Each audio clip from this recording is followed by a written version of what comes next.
think a key one is to leverage off work that's already been done, because 2 or 3 of the presenters are already talking about what they've learned. Let's remain mindful of the task, which is for our rapporteur to be able to present back, and please be aware that Noxolo would like to record the session so that when we processing all of the input, we can do justice to that. Is everybody happy with that? Great.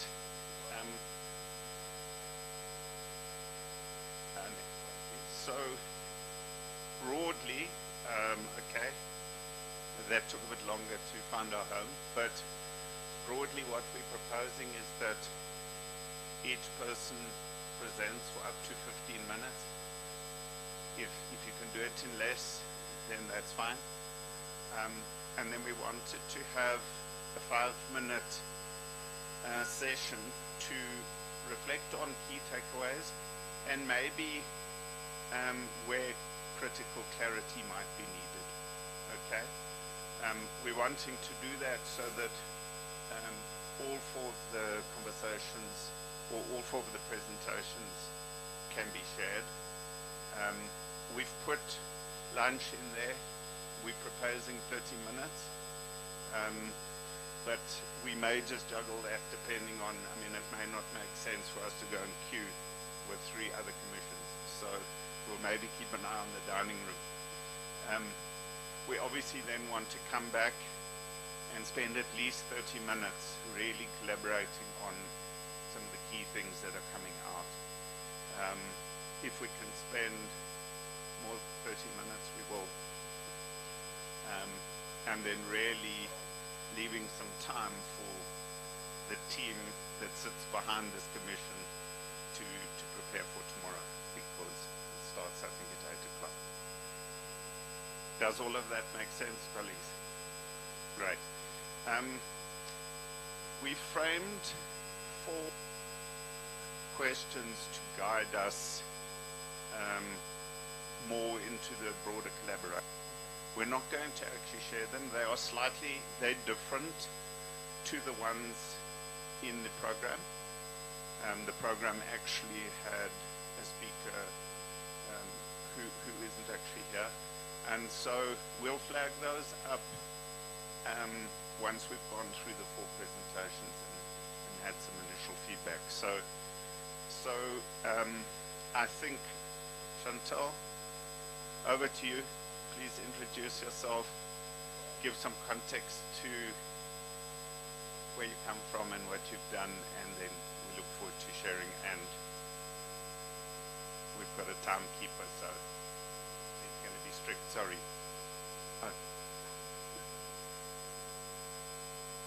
Yes, so that's what I was saying, is one of the speakers has changed, and myself and Noxolo spent quite a bit of time this morning.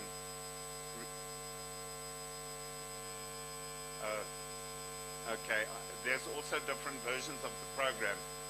I think I've got 3. So bear with us. This is what we want to listen and learn, and hopefully that doesn't mean you pack up your bags and walk out. But Chantal, over to you. Thanks. Thank you very much. So I'm going to introduce myself while they try and load up the presentation. I'm currently located with Ilifa Labantwana, which many of you know is located in the ECD sector. But I, Chantal, as a health professional, come from a health background. I'm a dietitian by training. I've been working in the ECD sector for the last 30 years.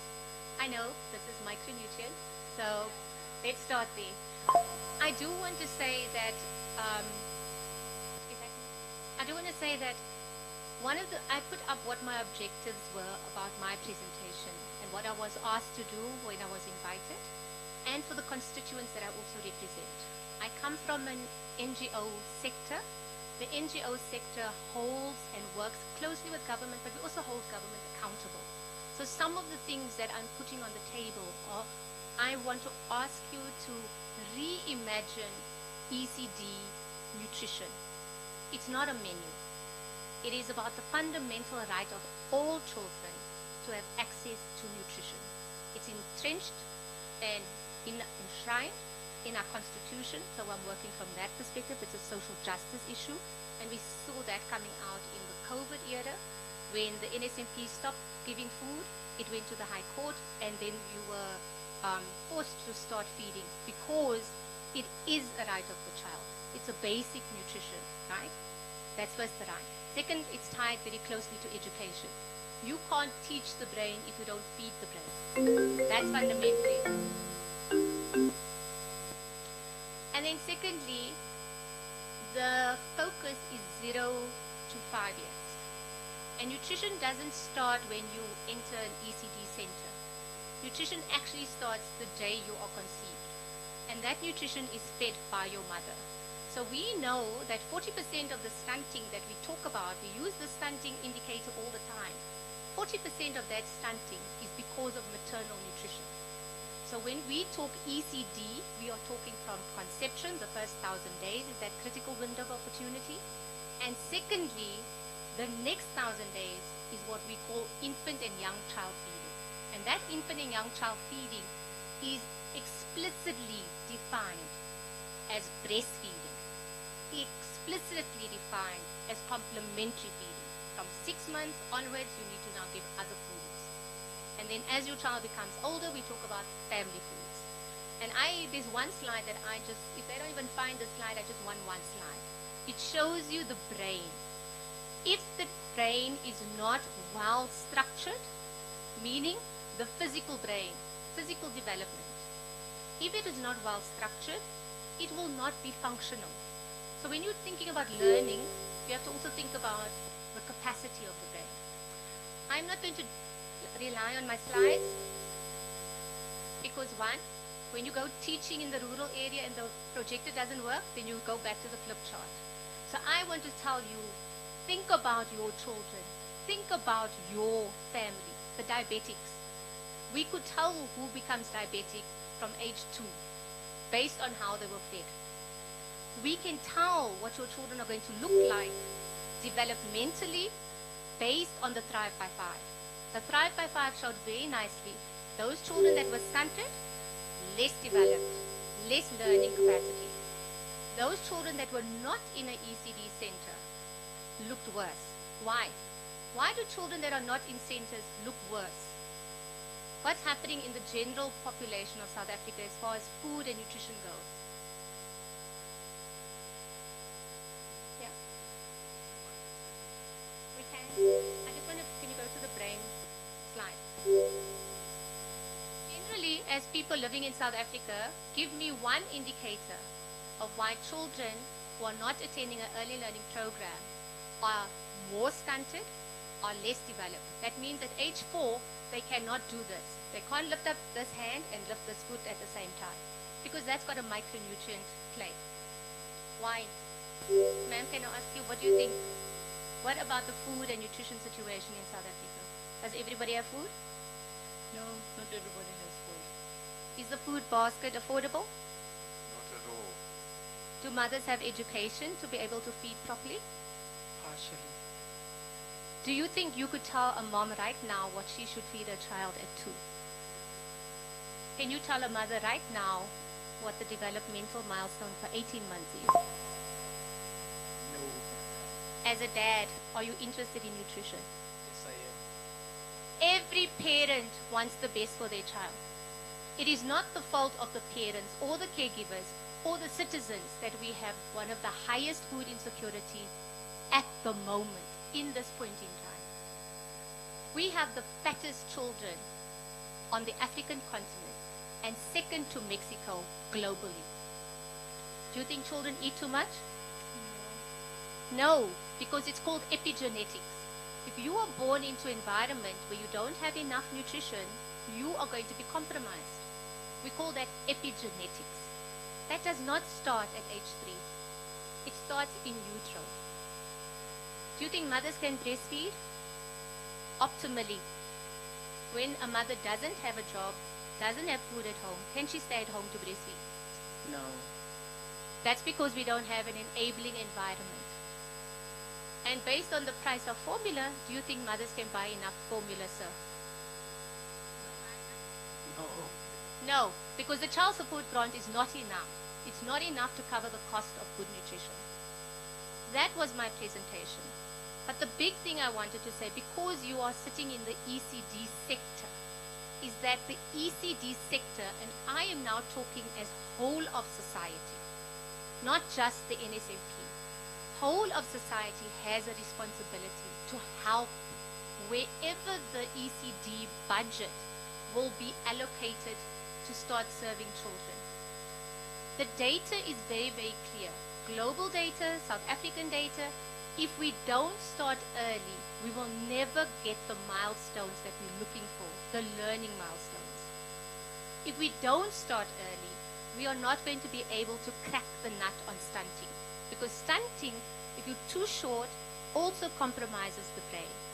So we have a few of our call to action. And this slide I had put up because I wanted to tell you a story before I did the whole talk through. Yeah. Before I go to that slide, we changed the nutrition policy in health. In 1994, we had the integrated nutrition program that focused on breastfeeding as a pillar. By 1999, we had HIV and the call for AZT and formula. We had 10 years of free formula in the health sector. It was compromising children because one, children were dying from not being able to safely feed formula, and children were compromised. Malnutrition was increasing because we were not able to actually feed optimally. By 2010, WHO changed the policy because South Africa was pushing. By 2012, we had the Tshwane Declaration. The minister came out and said South Africa is a breastfeeding country. All sectors must support. By 2012, we had our own regulations, legislated by law to protect, support, and promote breastfeeding. All sectors. And by 2022, we had civil society stop Nestle from doing education directly to the public. I give you this example because it might seem insurmountable for what we are asking for. We are asking for all children to have access to good nutrition from day one, from conception. There are many instruments we can use.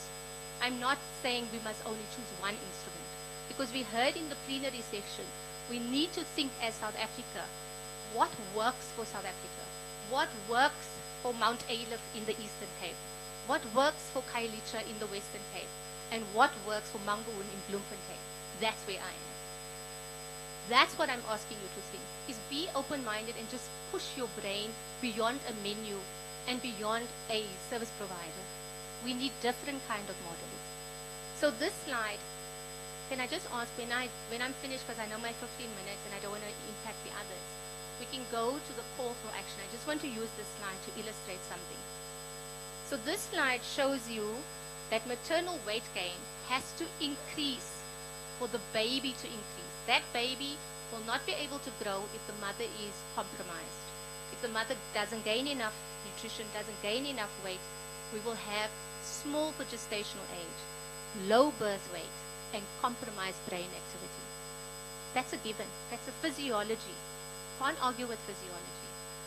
And we know also by MRI scans, we can see the structure of the brain, how well the brain is developed, what are the synaptic functions of the brain. And if you are compromised by nutrition, you don't have a good functioning brain. And that's what we know from a physiology point of view. So what we are asking for is that we take all of this evidence base. I love the way the president said we must use evidence base. We must think about how to do better for the children. And so I'm going to jump to the call for action. Is that if you don't work early intervention, we call that too little, too late. So nutrition in the center-based idea of providing nutrition is too late for our children. So when we push our brains, and I want this, especially for the rapporteur, is that nutrition doesn't start just with a menu. It starts with a constitutional right for all children. So this is the most pressing that I think we must think about as a collective. One, are we prioritizing and making nutrition, as it says there, essential social infrastructure? When we build brains, we build economy, and we all should be contributing to that. Secondly, explicitly, if you are going to say 0 to 5, is that we must take on the first 1,000 days. We must think about, as a collective, all sectors need to contribute, both intellectually, financially, because I think somebody's going to come up about the costing, is that we must think about this from a different kind of costing model. We also need context specific. Not all children are sitting in a learning program. They are sitting at home. So I'm going to be a little provocative and say, if the child that is sitting in an ECD center gets a budget allocation, what happens for the child that's 2 years old that's sitting at home? Every child must have access. The allocation that we do have right now that is being put towards nutrition in ECDs, there needs to be transparency and a collective planning and a collective engagement of how best to spend that money. Because that money is there for us to think about how to do it. There's lots of ideas around. It's not that we don't have ideas. There's lots of global evidence of what works, what doesn't work. I worked in Bangladesh. It is much poorer than South Africa, but it's doing much better because we're working with communities in mind, and communities have their own solutions as well. I think there needs to be a think tank to think about promising practices. We have examples from Northwest all the way to Mpumalanga. It's not a one-size-fits-all. It's not a centralized, we know that, it's not a centralized model that's going to reach every child the way it needs to be reached. And then finally, I think that this session isn't about giving you solutions. It's about shifting your mindset first. Is that as a collective, can we think about children from the day they are conceived all the way up to when they go to primary school? Thank you.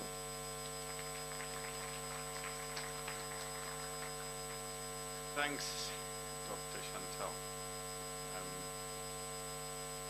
I think even given the sort of less than professional support around slides and things, which we apologize for, you've done a very good job of linking what you said, the questions you asked, and the odd slides that you referred to. I think your calls to action are clear. Maybe let's spend then 5 minutes to see, because something that Professor Bundy said yesterday is sort of ringing in my ears, where if you followed the logic of investment in children, and I'm using it broadly, it's an absolute no-brainer in terms of the social and economic upside of the country. So it's not about if we should, and when pushed to sort of talk about innovation in the space, he spoke about maybe we need a ministry for future generations. And there's something that to me is, I'm not saying that's a solution, but I think that's how we've got to approach this problem, because if we sit here with our Department of Education hat on and say, well, below 2 doesn't belong to us, whatever, we're going to go nowhere. And I think the real scary part is that before a child gets close to an early learning program, assuming they're lucky enough to access one, am I right, 40% of the stunting has already happened. So, are there questions or clarity that we might want to get from Chantal now? I think we're going to have to make this a key part of the sort of collaboration session in terms of, I think Chantal's saying we don't necessarily need the solution, but we need to process that this is our responsibility and we need to start doing something about it. So, are there questions that we need to get some clarity on? And maybe just, maybe when I was trying to process and look at the slides that Nicole created, I was trying to, in my very practical brain, say, okay, so there are a whole lot of children who qualify for nutrition in the existing funded centers, and it's about 10 Rand, okay? There are a whole lot of children that we hope will qualify for nutrition as part of the subsidy through the mass registration campaign. So all of the centers that are already bronze and that we hope Commission 1 is talking all about the blueprint to get to universal access. So we don't want to get in there, but so there are going to be a whole lot of people that attend the ECDs or early learning programs that we hope will qualify the 10 billion Rand that was referred to over a couple of years. Then there's children in ECD centers that are unlikely to qualify for that, which is essentially those that are going to remain in bronze because the center doesn't have the means to get to silver. And my understanding is that's what the nutrition pilot's all about. Okay, and Chantal has said, yes, we need transparency and stuff like that. I think the penny dropped for me yesterday when I realized Chantal is saying all the children that are not in ECD centers because they're too young and their parents are not sending them there, they're the ones that desperately need support around nutrition. And so I've just tried to break it into those four, because that's the piece in your real call to action that's saying that's stuck somewhere between DBE, Department of Health, etc. So, Liko, I think your hand was up.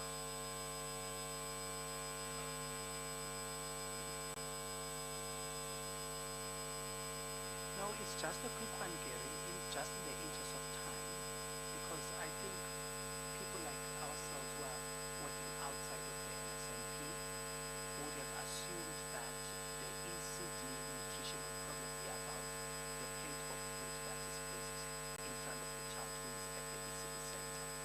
And if I hear Doc speaking in her presentation, she actually says it's almost going to be like a bow and arrow kind of a situation where you have to pull back into maternal nutrition first even before we can talk about that.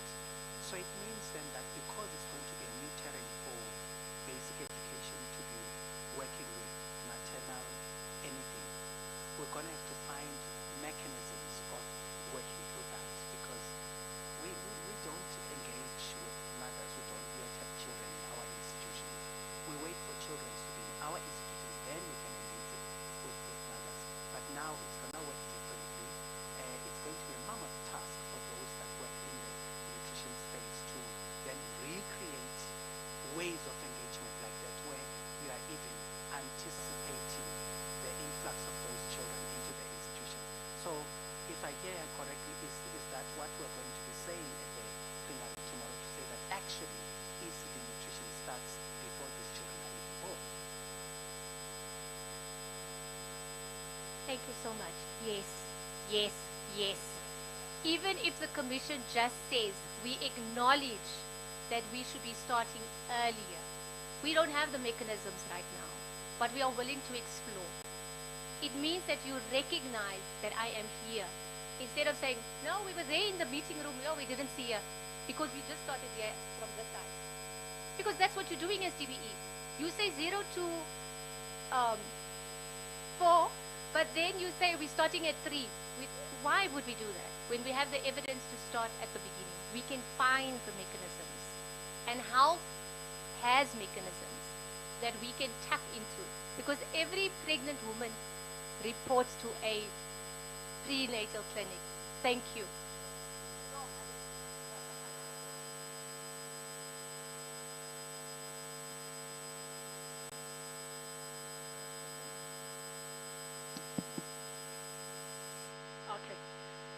Good afternoon, all.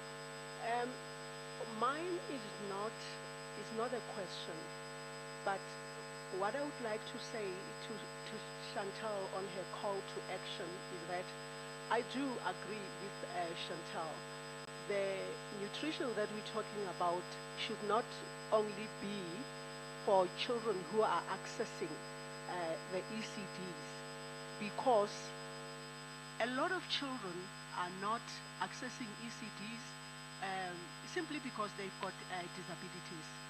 The ECDs are not including our children who have got disabilities. So when it comes to nutrition, we've already, Chantal has already said, spoken to the parents, spoken to the issue of parents who are not affording. So yes, if these children are included, even if they are at home, because some of these children that we are talking about here, when it comes to nutrition, they don't eat exactly the same as other children eat because of their sensory issues. So I think I do agree with you, Chantal. We should go beyond just talking about children who are in the ECDs, because we know that a good bulk of our learners are left behind, even though we're saying we don't want to leave anybody behind. But a lot of our children are left behind. Thank you.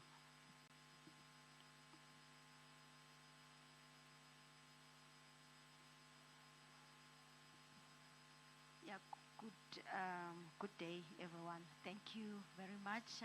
My name is Christina. Thank you for the presentation, Dr. Chantal. I just want to support what Umem was saying now about access to nutrition, especially for our children with disabilities. Indeed, a whole lot of those children are not in ECD centers. I just also want to highlight that when ECD was moved from social development to education, there's a cohort of children who were left, especially those children with disabilities. They are still in community-based special care centers. Yes, they are. Education is trying to give them some kind of education and also access, but they are left behind. Period. They are really left behind. We are, however, trying to work with Department of Health in that space. I think what you were indicating about the development of the brain, we have developed a screening tool that we wanted to insert in the Road to Health booklet. So the collaboration is there, is starting very slowly, but we are really trying to work with the Department of Health so that we can reach all the children, especially our children with disabilities. Thank you.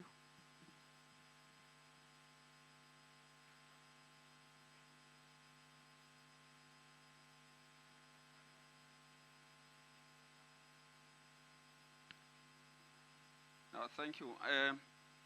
If I follow the presentation well, I'm trying to imagine this issue of us trying to suggest that nutrition should be provided even to pregnant women so that we take care of everyone, no one is left behind. But I'm trying to imagine the practicality part of it in terms of us as DBE. I'm trying to check as to whether it really belongs to us. Not to say it's not important. It is, but as basic education, our mandate basically begins at 4 years old when we admit, no, not necessarily 4 years, 3 as we go to ECD. Whatever it is, you correct me.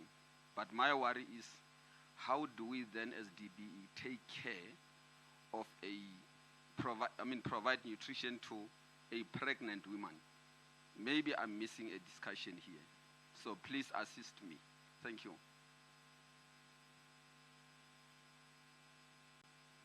Thank you. What I was hoping is that the Commission says we recognize this particularly because it has learning outcomes. Your mandate is learning outcomes, right? But you understand that it is happening, and I like that idea of pulling the bow back. The commission has to bring it up so that we can bring the intellectual capacity of the whole of society, however we do it, to start thinking about it. There are many players in the room right now. It doesn't mean you must come up with the solution here. But you're saying we believe that our children have a better opportunity if we're providing both for the mother during development. Health has that mandate, but health must also be able to be supported to say, look, for education we need to do this extra thing. Because right now we don't give mothers support for food. We don't. We give them vaccination. We give them antenatal care. We do not give food because the food mandate doesn't lie in health. And there are other mechanisms above us. There is something called the National Food and Nutrition Security Council. So there are mechanisms above us that we can call on. All I'm asking is for this commission to at least put it on a piece of paper and say, we recognize this based on the evidence, and we will support whatever needs to be done to be able to get the outcomes at Thrive by 5. You will not reach Thrive by 5 if you do not do this. That's the global evidence. And if I can see a thumbs up, I'm happy. Thank you. I think that was a good way. A nice, simple, brutal question is that I don't think we're sitting saying it's DBEs. And just remembering what life was like when COVID came, and the department got asked, I'm looking at Dr. Kay there because she used to sweat. Suddenly the Department of Education got asked to feed children not at school, and that was not an easy task. So I don't think anybody's saying this is easy, but it's necessary. So thank you, colleagues. I look forward to maybe some practical suggestions around more than just we recognize. But let's see where we go. Thank you. Gutsang. Thank you, Chantal.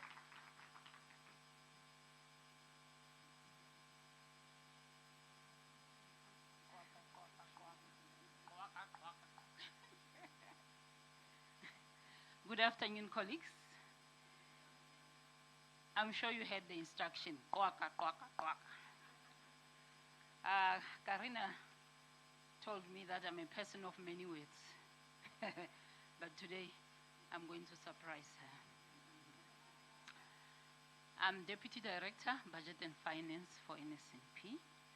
I'm presenting Financial Management for Sustainable Nutrition Services.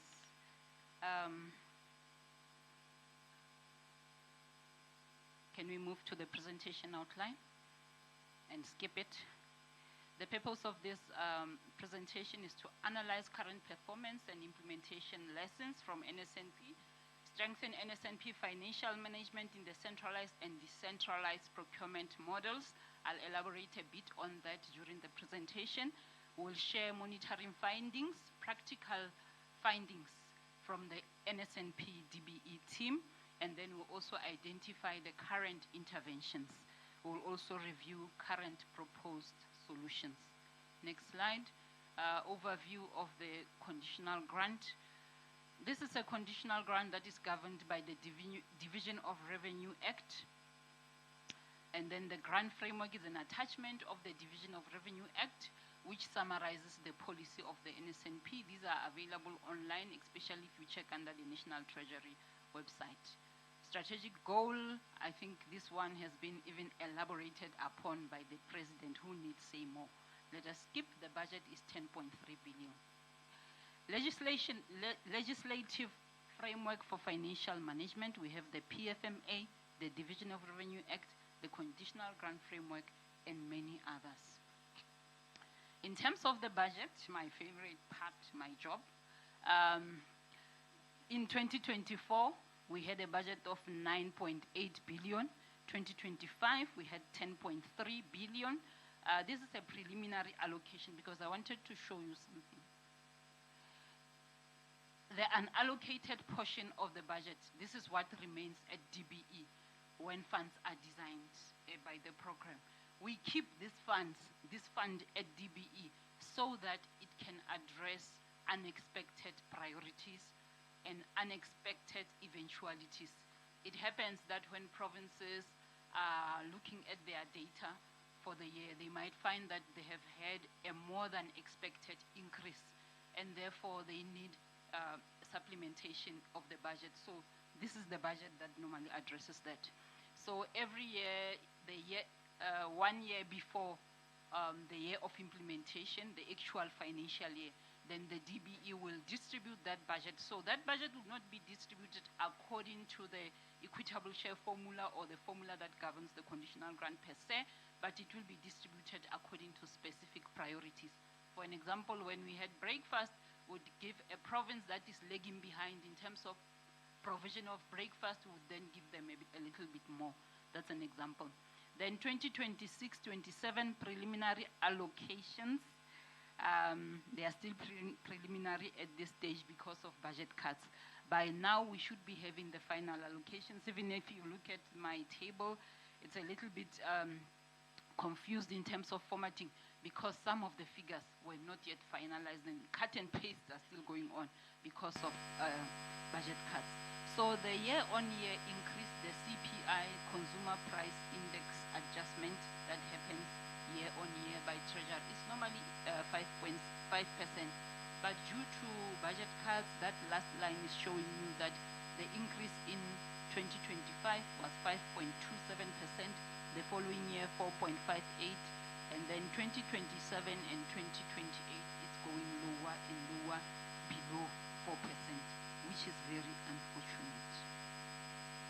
We move to the next slide. Mechanisms in place for monitoring expenditure performance.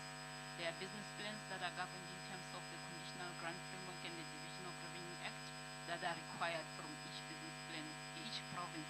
So each province thoroughly plans how the budget is going to utilize. There's a team at DBE that works on these matters, and it is a time-consuming matter, but very important pillar in terms of how the budget is utilized. Then analysis of monthly IYM reports. I have an example of an IYM report. This is in-year monitoring, so I will not elaborate about it now. Then we have quarterly performance reports that are submitted by provinces. These are not just performance, it's also financial reports. Then you also have on-site monitoring via the MRR, Monitoring, Reporting and Response System. This system was developed by Fuel that is managed by Gary, our facilitator today. So I'm glad that we can recognize the good work that he has done over the years in managing and implementing this system within DBE and making sure that it is institutionalized across the system to the school level. Then we have regular oversight meetings. These meetings happen with provinces biannually, where they account on what is happening and policy direction is also decided by. Then we also have stakeholder monitoring that happens by various departments and NGO and all that, and they give us feedback where it is necessary. Then the current procurement models, the one on the left, the centralized model, is the one where provinces enter into contracts, into tenders, normally up to about 3 to 5 years. Then the decentralized system is where funds are transferred to schools. Then let us come to the monitoring findings that were picked up by DBE in 2025. The team visited Eastern Cape, Free State, Northwest, and Northern Cape. I'm going to skip these. These are important, but because of time, those are systems that are in place. Because of time, I'm going to skip them. I'll do something at the end that will cover a bit of that. We can go to the findings. So I have to do a disclaimer here. The purpose of this is not for us to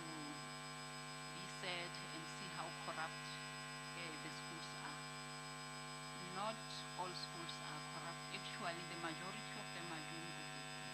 That is why the president complimented NSNP in front of everyone. More than 9 million learners are eating every day. And sometimes that is the work of the principals and the school principal, the hard work, the extra time that goes into this, the extra mile that they run. So these are just a few rotten apples. If you see corruption, just know that it's not everywhere. So I'm going to focus more on the left side, which says serious identified challenges. I took them raw as they are from the summarized report so that you can see what the department and the provinces are dealing with. So there are incomplete reporting packs.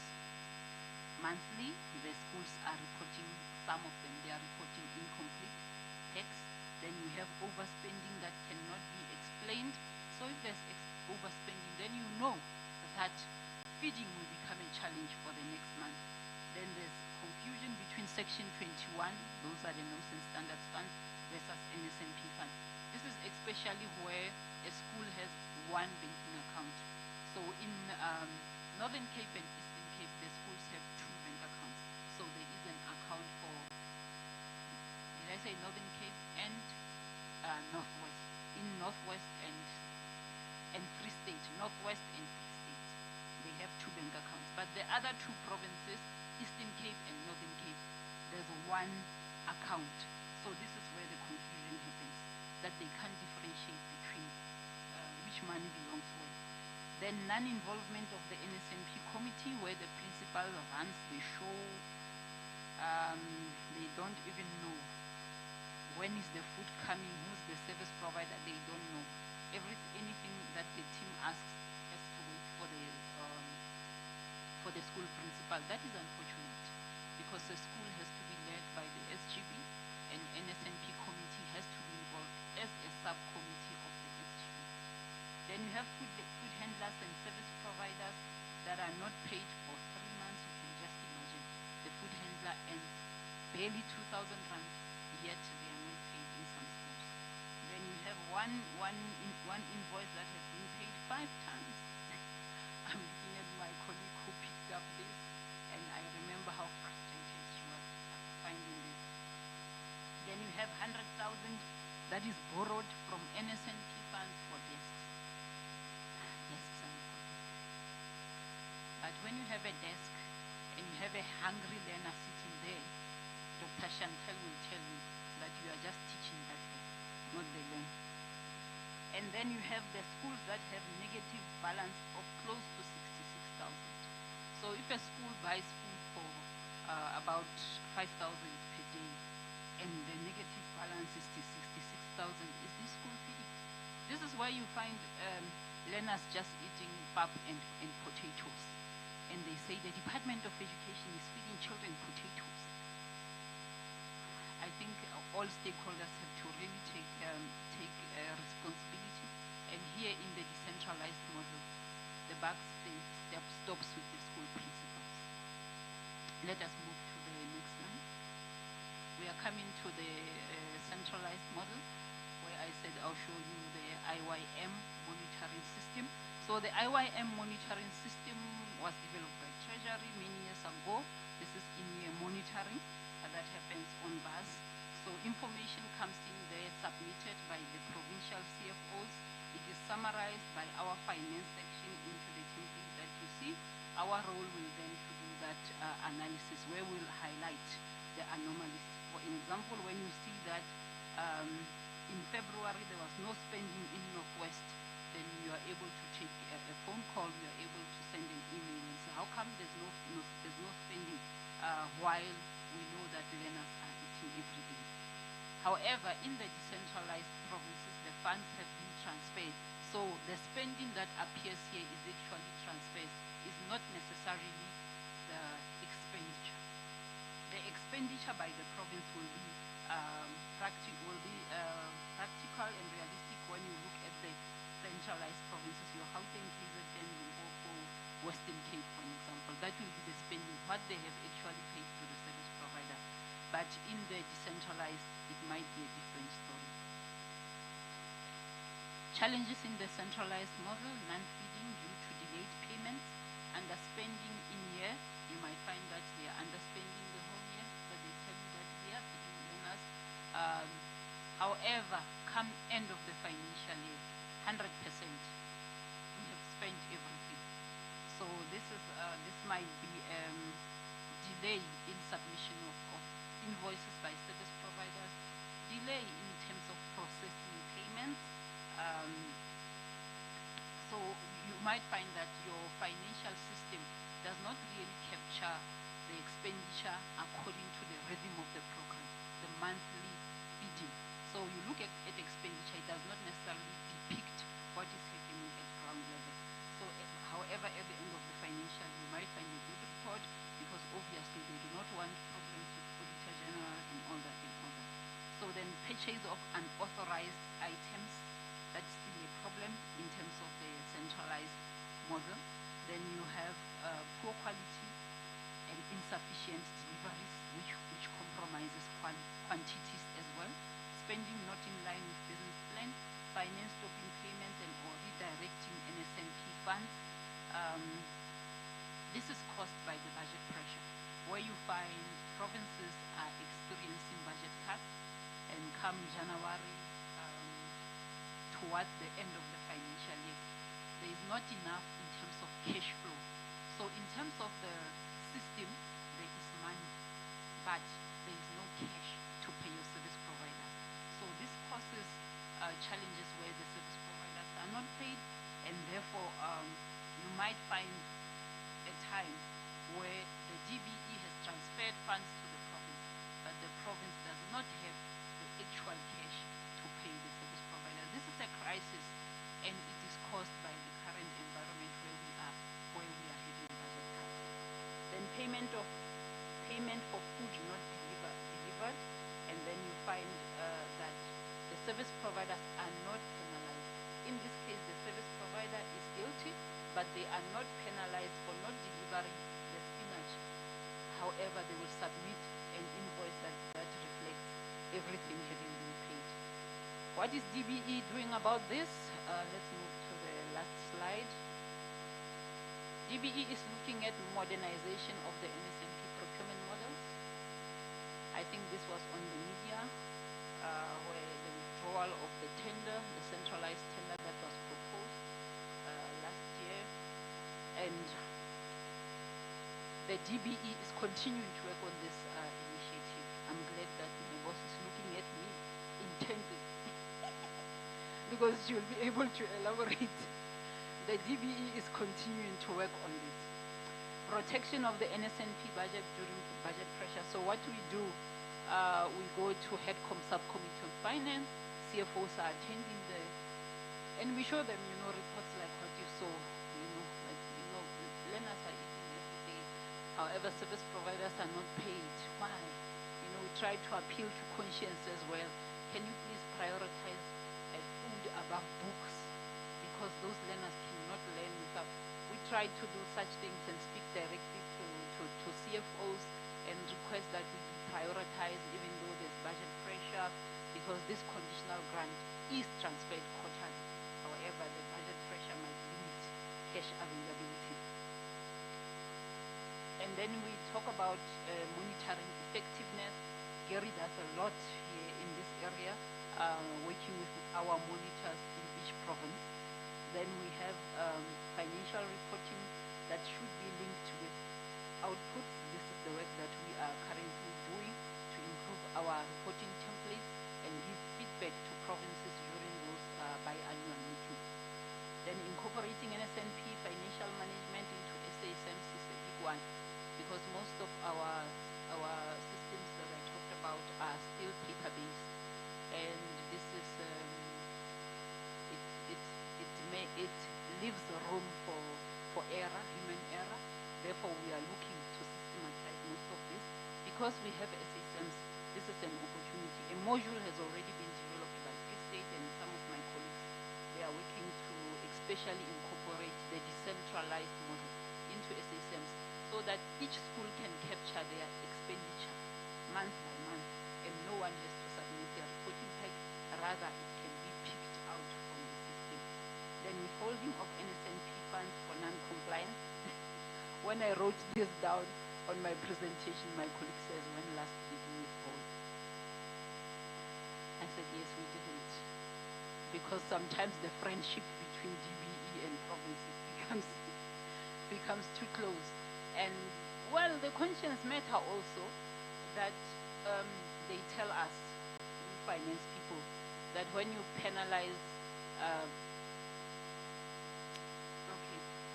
when we penalize provinces by withholding funds, we're actually punishing them. However, as much as I had the resounding yes, if we do not punish the administrative mistakes, then the systems don't improve, and eventually that learner will remain not eating for longer. So that is why the Division of Revenue Act prescribes that funds should be withheld. However, it is very cautious because it says within 30 days. Let me just acknowledge that I wouldn't have done such a presentation alone. My team, the NSNP team, collected the data, supported. My bosses are here. Thank you so much, colleagues, and thank you for listening.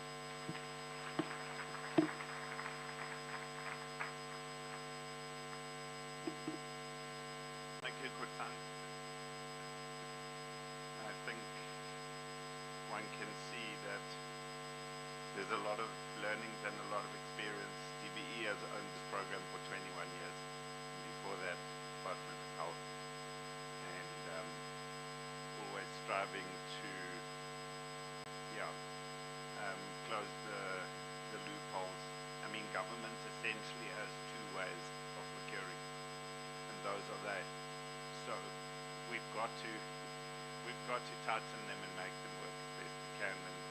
And I suspect that some of the learnings here can be sort of considered in the ECD nutrition environment, because there it's even harder because it's the bank account of the principal, and it's so. Are there? Pardon me for this. I just forgot to say, to summarize that part. Here are the DBE financial management guidelines that we developed. However, provinces, with the assistance of Gary, have developed the provincial guidelines to customize it to each of the models. So, and then the reporting packs that I talked about, the reporting packs that I talked about are like this. So every month, a province has to submit this, and the district, have you submitted the bank statement, have you submitted the invoice and all that, and they keep a database of this.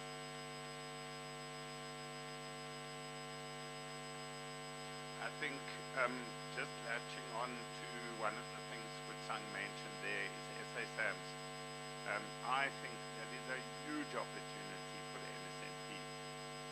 That is the system that schools use to manage their affairs. And we've already had discussions with NECT, who are modernizing SA SAMS. And as Kutsang was talking, I can just see the benefits and the upsides of having finance and procurement and more bespoke to the school, rather than filling in paper and then it goes to the circuit into the district and then gets plugged into an Excel.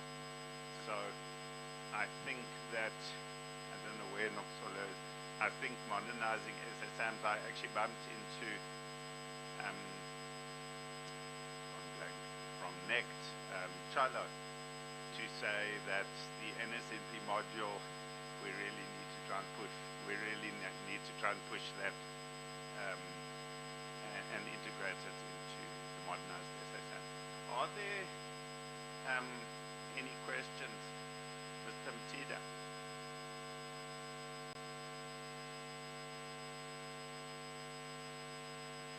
Thank you so much. My name is Tandani Mtida from the Eastern Cape. Not a question as such, but I thought that we may be privileged with more information on the position of the department in what the presenter, who happens to be Mrs. Kampala, in what she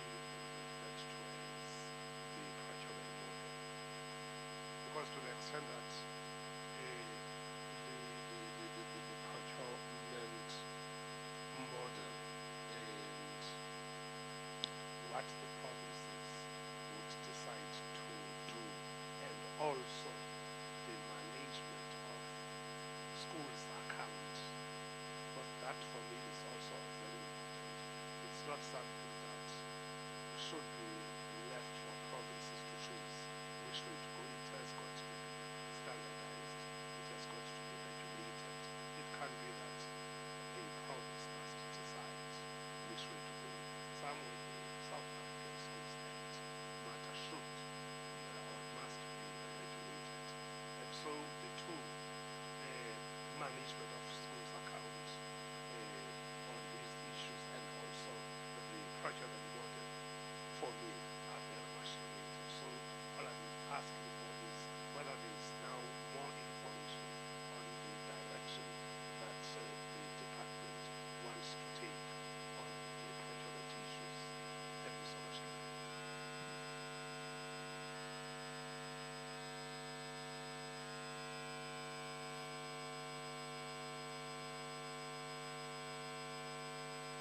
Okay. Thank you. Thank you. Yeah, earlier on I forgot to introduce myself. I'm Lisiba Dikuba from the Department of Education in Limpopo. A contribution that I want to make is in line with the issue of some schools having one bank account combining the norms and standards funds with the NSNP funds. The confusion that was highlighted as a challenge in terms of Section 21 and NSNP funds. To say, yes, I would suggest that as a commission, we advise. We know Section 37, subsection 1 of SASSA provides that, no, subsection 3 rather, provides that a governing body must open and maintain one bank account, and the second bank account they can do it with the approval of the NEC, which therefore suggests that the governing body will still have more than one bank account. But the submission that I want to make is that we, as DBE, we encourage all provinces to ensure that they have got two or more bank accounts, but specifically the bank account on NSNP should be there so that there will be clear accountability.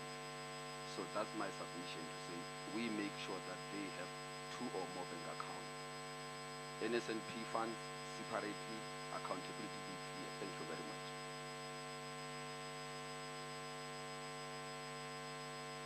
Quick one. Matiti Mushutla from Savior Association of School Government Bodies. In addition to what Sir was saying, is did the department pay the food money on time, and if the money was late, did the school have to use their own money to buy the food? And then I'm just trying to distinguish, is this really confusion or is it a survival mode?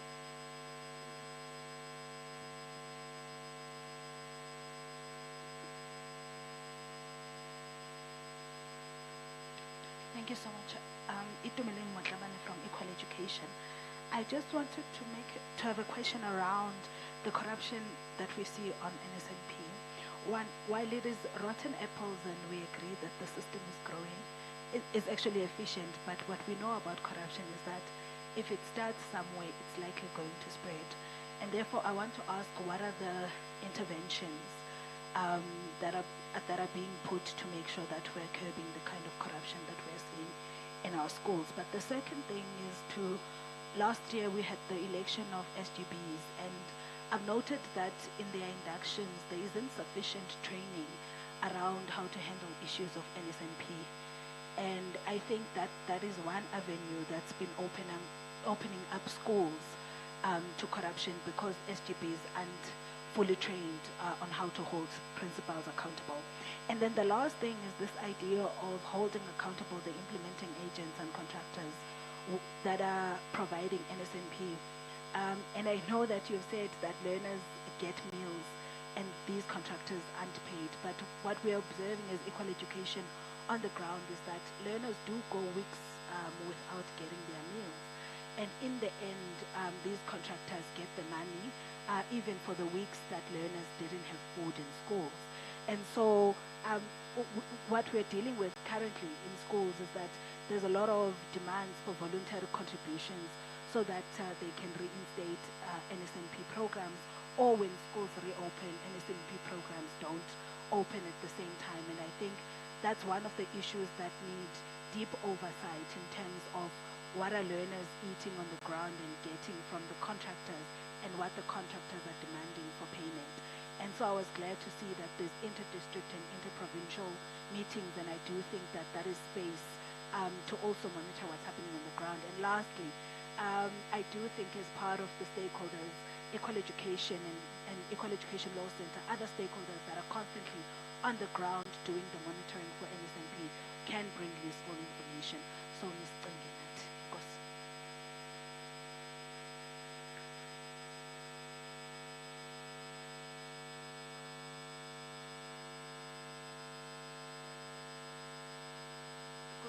Good afternoon, colleagues and partners.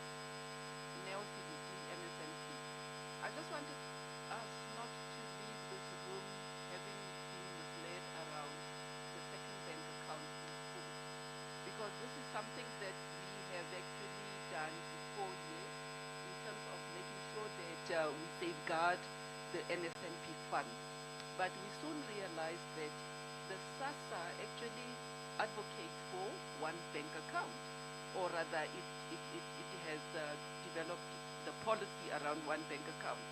And then there is a note which is being made in the clause of one bank account where they say the second bank account can only be for economic benefit of the school. You get me? So then we went back to say, well, let us review, this decision that we had made. And yes, Minister Motshekga, for example, in the past had made that approval of the submission which we made, and we want to correct that. Hence, in the presentation of Ms. Maruba, we want to go the SSM's route instead of us having to interfere with the law, and we want to correct that by going through, via the SSMs and having to have a module around financial management where schools will be accountable. So I just wanted to make that correction. In relation to the corruption, I must say that I've been in the program for many years, but I must say that I always say I can only advocate for human conscientiousness. What is the right word? Conscience. And as I go to schools, as we go to schools, and that's the message that we can only give, because human conscience is something that is personal, and your values and your integrity is something personal, and therefore we cannot go beyond what we are monitoring right now. And remember that even in terms of the capacity, the districts have only one district coordinator with 200 schools. So having to go there on a daily basis, it means then that we need to have more capacity in terms of the monitoring. And they cannot handle that. And I'm sure provinces, officials from provinces can speak for themselves on that one.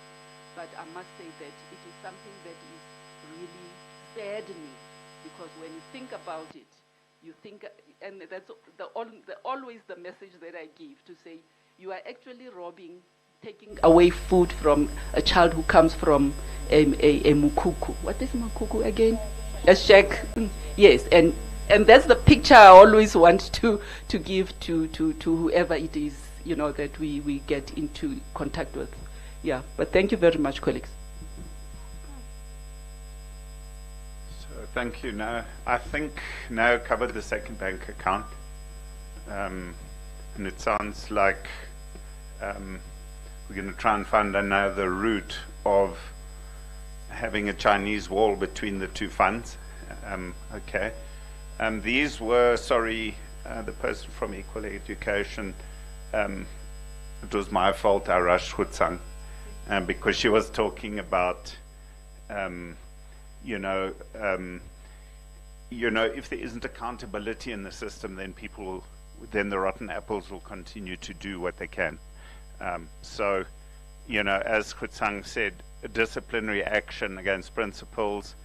I really like the idea about the governing bodies. And I'm not sure, and maybe Knox, this could be something we can put there, is how can the NSNP maybe work more closely with governing body associations to work at scale, because the governing bodies are so important, especially in the decentralized model. They are, if they're not functional, then there will be corruption. I think, so I think that was it. Sorry, your question.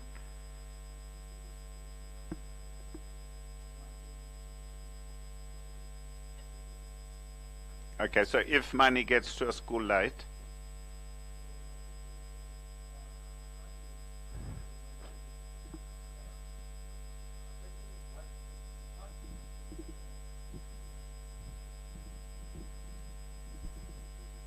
so my question was basically asking, did the department pay the food money on time? And if not, did the schools have to use their own money?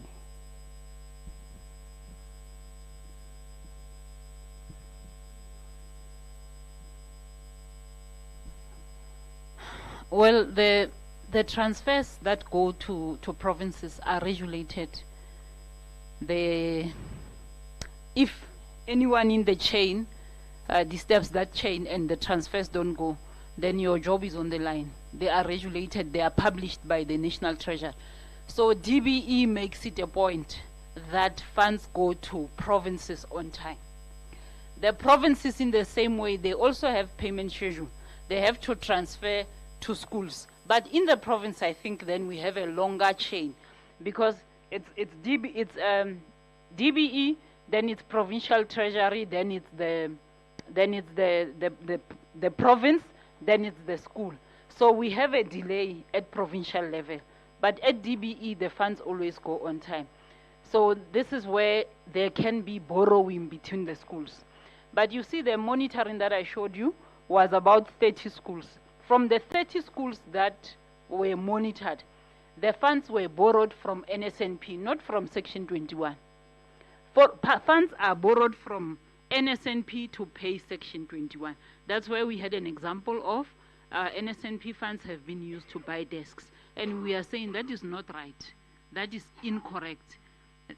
Section 21 can buy NSNP, because NSNP is part of the programs within. But you cannot say a child must not eat because you are paying an invoice for desks, because how are you going to refund it? So in terms of transferring funds, DBE does its best. Provinces also do their best. Our challenge becomes April, if I might be honest with you. April, we have to wait for the financial year to start, and there we often fail to get the money earliest. When I say we, I'm including the whole chain up to province. We are failing to get the money to schools on time, and we are still trying to improve because we have to wait for the financial year to kickstart.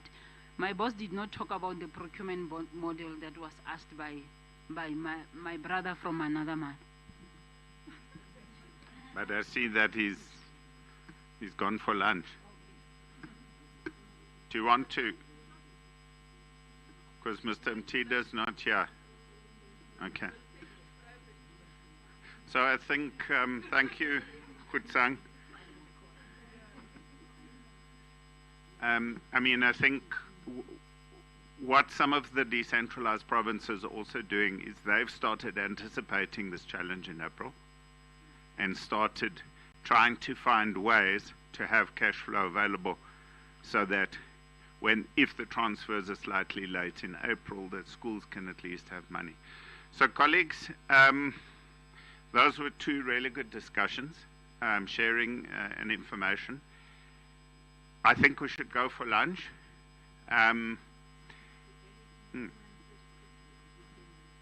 Okay. Okay. We will oblige Mary. Sorry. Mary's asked if she can quickly do a presentation. She has to run off, and there will be no questions. No, I'm teasing. So let Mary. So The way we had it structured was we were going to do the infrastructure one first, but let Mary talk to this. Okay, thank you, Gary. And you'll introduce yourself the best way. So firstly, apologies for asking to go first, and also to say you can ask questions because Jonathan is here. Jonathan, stand up, and there we go, he's shy. And Knox, where's Knox? And Knox is there. So, so I just want to say I'm so happy to be making this presentation. I think it's on the screen, hey? Is that the first slide? Yeah. Go back? Yeah, okay. Next slide. So I thought I should just start off by saying in this presentation, go back up please, sorry. I'm representing WINS South Africa Technical Working Group, which is made up of DBE, which is made up of health, which is made up of a variety of players. And if you don't know what WINS is, wash in schools. Okay, so I'm going to be saying WINS all the way through. The second thing, Gary said I must introduce myself, and I think I need to do that to explain why I'm doing this presentation. Okay, so Jonathan has last year been supporting PILO, which is an organization many of you know about that I've been leading, to implement WINS in Eastern Cape schools. So he's really the expert, and Knox is really the expert. Why is PILO involved as a curious thing? Why is Metcalf involved? So firstly, I absolutely am passionate that a school is not a school without a toilet. So we take it for granted, ne? But actually, when years and years of visiting schools in different capacities, I do two things. Number one, let me see the learners' books. Number two, let me see the toilets. If you do those two things, you know everything. You actually even know about NSNP. So that's why we have got involved, because there's principles that we've learned. Okay, now we can go down because that's my introduction. So, okay, so I promised Gary that I would only do 10 minutes. So I've got another version of the slides where the important points are highlighted. This one isn't the one that's on the screen. So I think that what's important here is that both washing and nutrition are enablers of resilience. We've got to see those two things together. So I'm focusing here, because you all read quickly, it's a prerequisite for academic success. And if we get schools to function as hubs of care, then we're getting somewhere. You can't say you can have a learning environment without toilets. Next slide. So the next slide, this is what's important for this slide. I'm going to really fly. Is everyone talks about the Sustainable Development Goals. Do you know, and I'm particularly interested that Gary was saying that we're going to get more into SASAMs. We need to get wash in schools and the monitoring of that into SASAMs so that we get an overview of how are we doing, and we need to report internationally. It's not enough to say our children are learning. Can they go to the toilet? Can they eat? So we're going to be partners with you in that, because the SDGs are critical in driving national attention, international attention. Next slide. Okay, so here the important thing is, for me, you can read the rest yourself, is that if we're going to be looking at wash in schools, and we've learnt a lot from fuel, even in PILO I learned a lot from Gary and fuel, is we have to have mechanisms nationally, provincially, district and at school level to monitor, to report, to plan and to develop capacity. And that's what WINS is trying to do. Next slide. So the key areas of WINS is, does the school have water? Does it have sanitation? Is it functioning, etc.? I'll come back to that. what hygiene are we practicing when we do our school feeding? And the fourth one is menstrual hygiene management. The whole issue of children and young women being able to live with dignity in the school environment. These are all elements of what must be there nationally, provincially, district, and at school level. Next slide. You'll be surprised how quickly I'm going to finish. So, so this is just intersectional. It's health, it's water. We've got to be able to make sure that at municipal level we're connecting, at national level we've got the water that we need, the health and nutrition. Next slide. I'm sorry, I'm doing terrible things to your slides. Okay. So, I was so privileged and pleased to be at the WINS International Learning Exchange. DDG Whitwell, who was with us, came to that. And that was a whole lot of African countries coming together to learn from each other. The branch was there and they were fantastic. Don't know if that man's here, but he was wonderful. He's the one who's going to make sure that we get it into SA SAMS.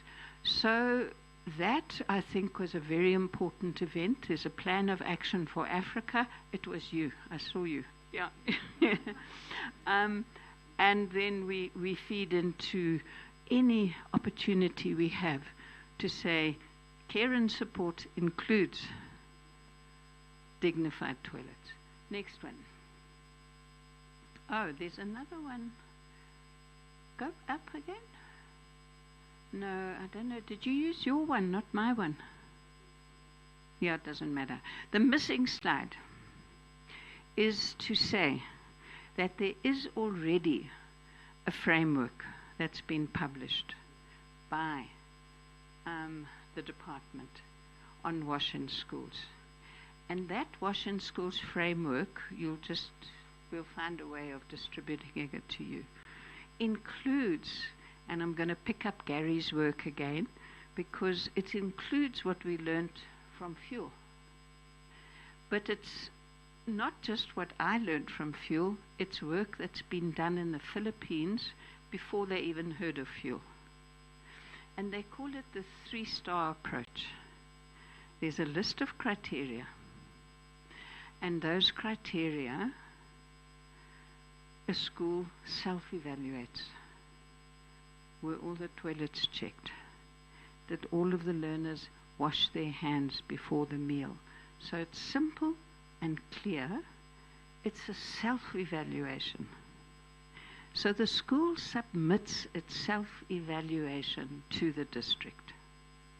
The district is able to MRR, to monitor, and then on the basis of what people are saying, respond with support. So you monitor, report, and respond. The 3-star model is something that all schools should do, that should be on the DBE website, on SA SAMS, and it should enable the districts to come and say, can we help you? So I think I'm going to stop there, and I think I did it in 10 minutes. But what I like to say is every official, whether it's a subject advisor or whoever, can just say, can I just go to the toilets, please? And people would be ashamed of their schools. And then you can say, are you using the 3-star approach? Are you self-evaluating? How's the district supporting you? Are you happy? You happy? Jonathan, you happy? Knox, you happy? Gary, I'm done in time. Yeah. Thanks, Mary. That was really helpful, and I think the self-assessment piece does have a logical home on SA SAMS, because SA SAMS is what schools use. And if we can have a modernized system with, let's just say, more connectivity, we can know quicker and sooner about the status of our schools.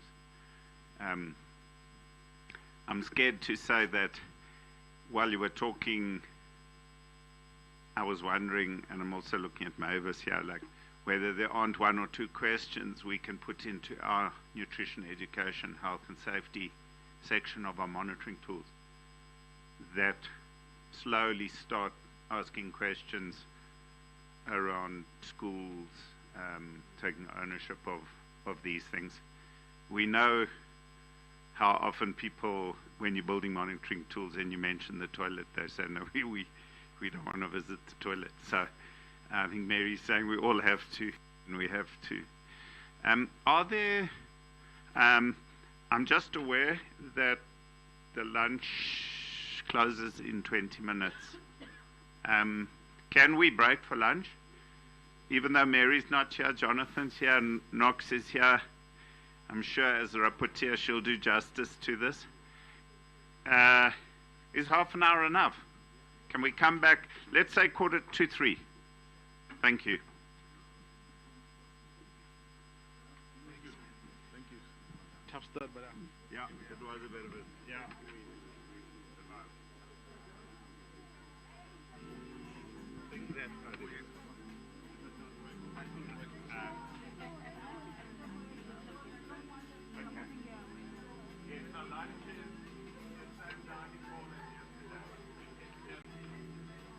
Yeah, thank you. Sorry, lunch is in the same dining hall as yesterday, so thanks very much.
do the last presentation and discussion, and we can make sure we're not sitting here at 6 o'clock tonight.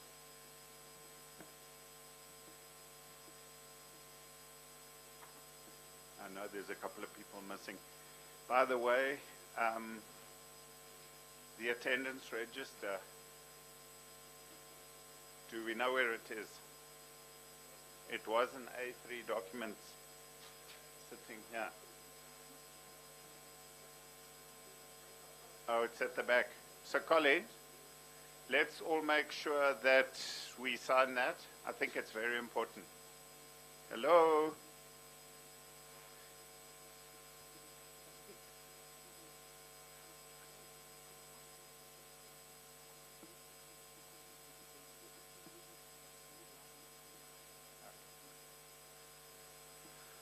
Okay. It's not only 0 to 5s that need to eat. We concentrate. Hopefully we're not over the edge and falling asleep. So colleagues, let's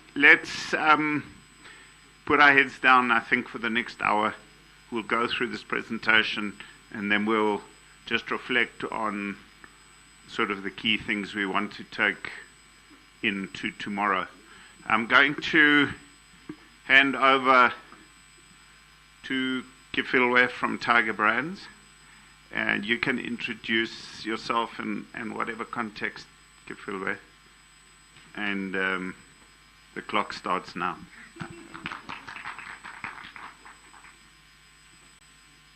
Yeah, I will try to be very short as my height. Yeah, so I also have an anxiety of time, so I've put a timekeeper. I think Karina knows that I'm very obsessed with time, so I just try. My name is Kifilwe Mokoena. I work for the Tiger Brands Foundation as a programs lead.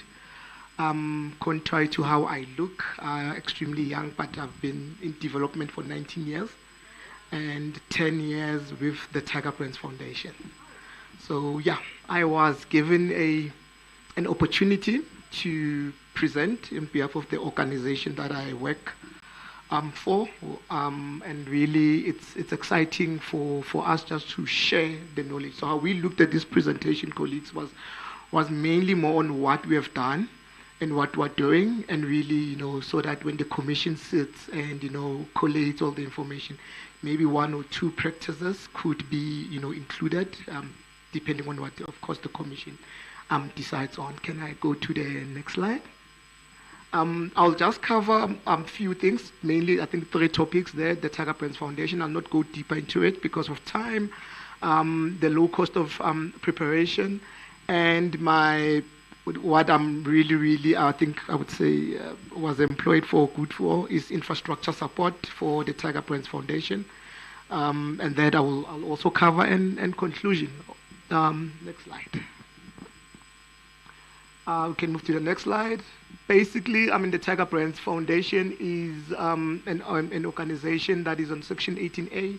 We derive our dividends, 5% of the dividends of the Tiger Brands profit. It comes to us, and we're able to implement programs. And we've had the MOA with the with the Department of Education since 2011. And yeah, it's been Mama Neo 15 years of joy ride and opening kitchens and the flagship program, which is the breakfast program. We can move to the next slide quicker. This year we are celebrating 15 years. We're just announcing of impact, and you will see a lot of us on events. We're looking forward to meeting new colleagues and really celebrating the 15 years of impact with us. Let me move. Can go back. Yeah. So what's on the plate? We're talking about the plate earlier. This is the plate Luto.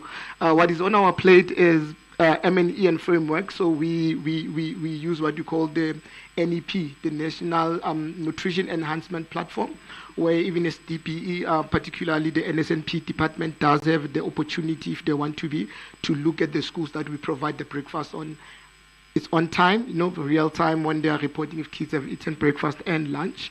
We also do capacity development. I think our Passionate program this last year, 2025, we did the nutrition for coordinators workshop, where we trained nutrition coordinators on leadership, on development, on systems of DPE, it would have been nice also to get that financial management plan.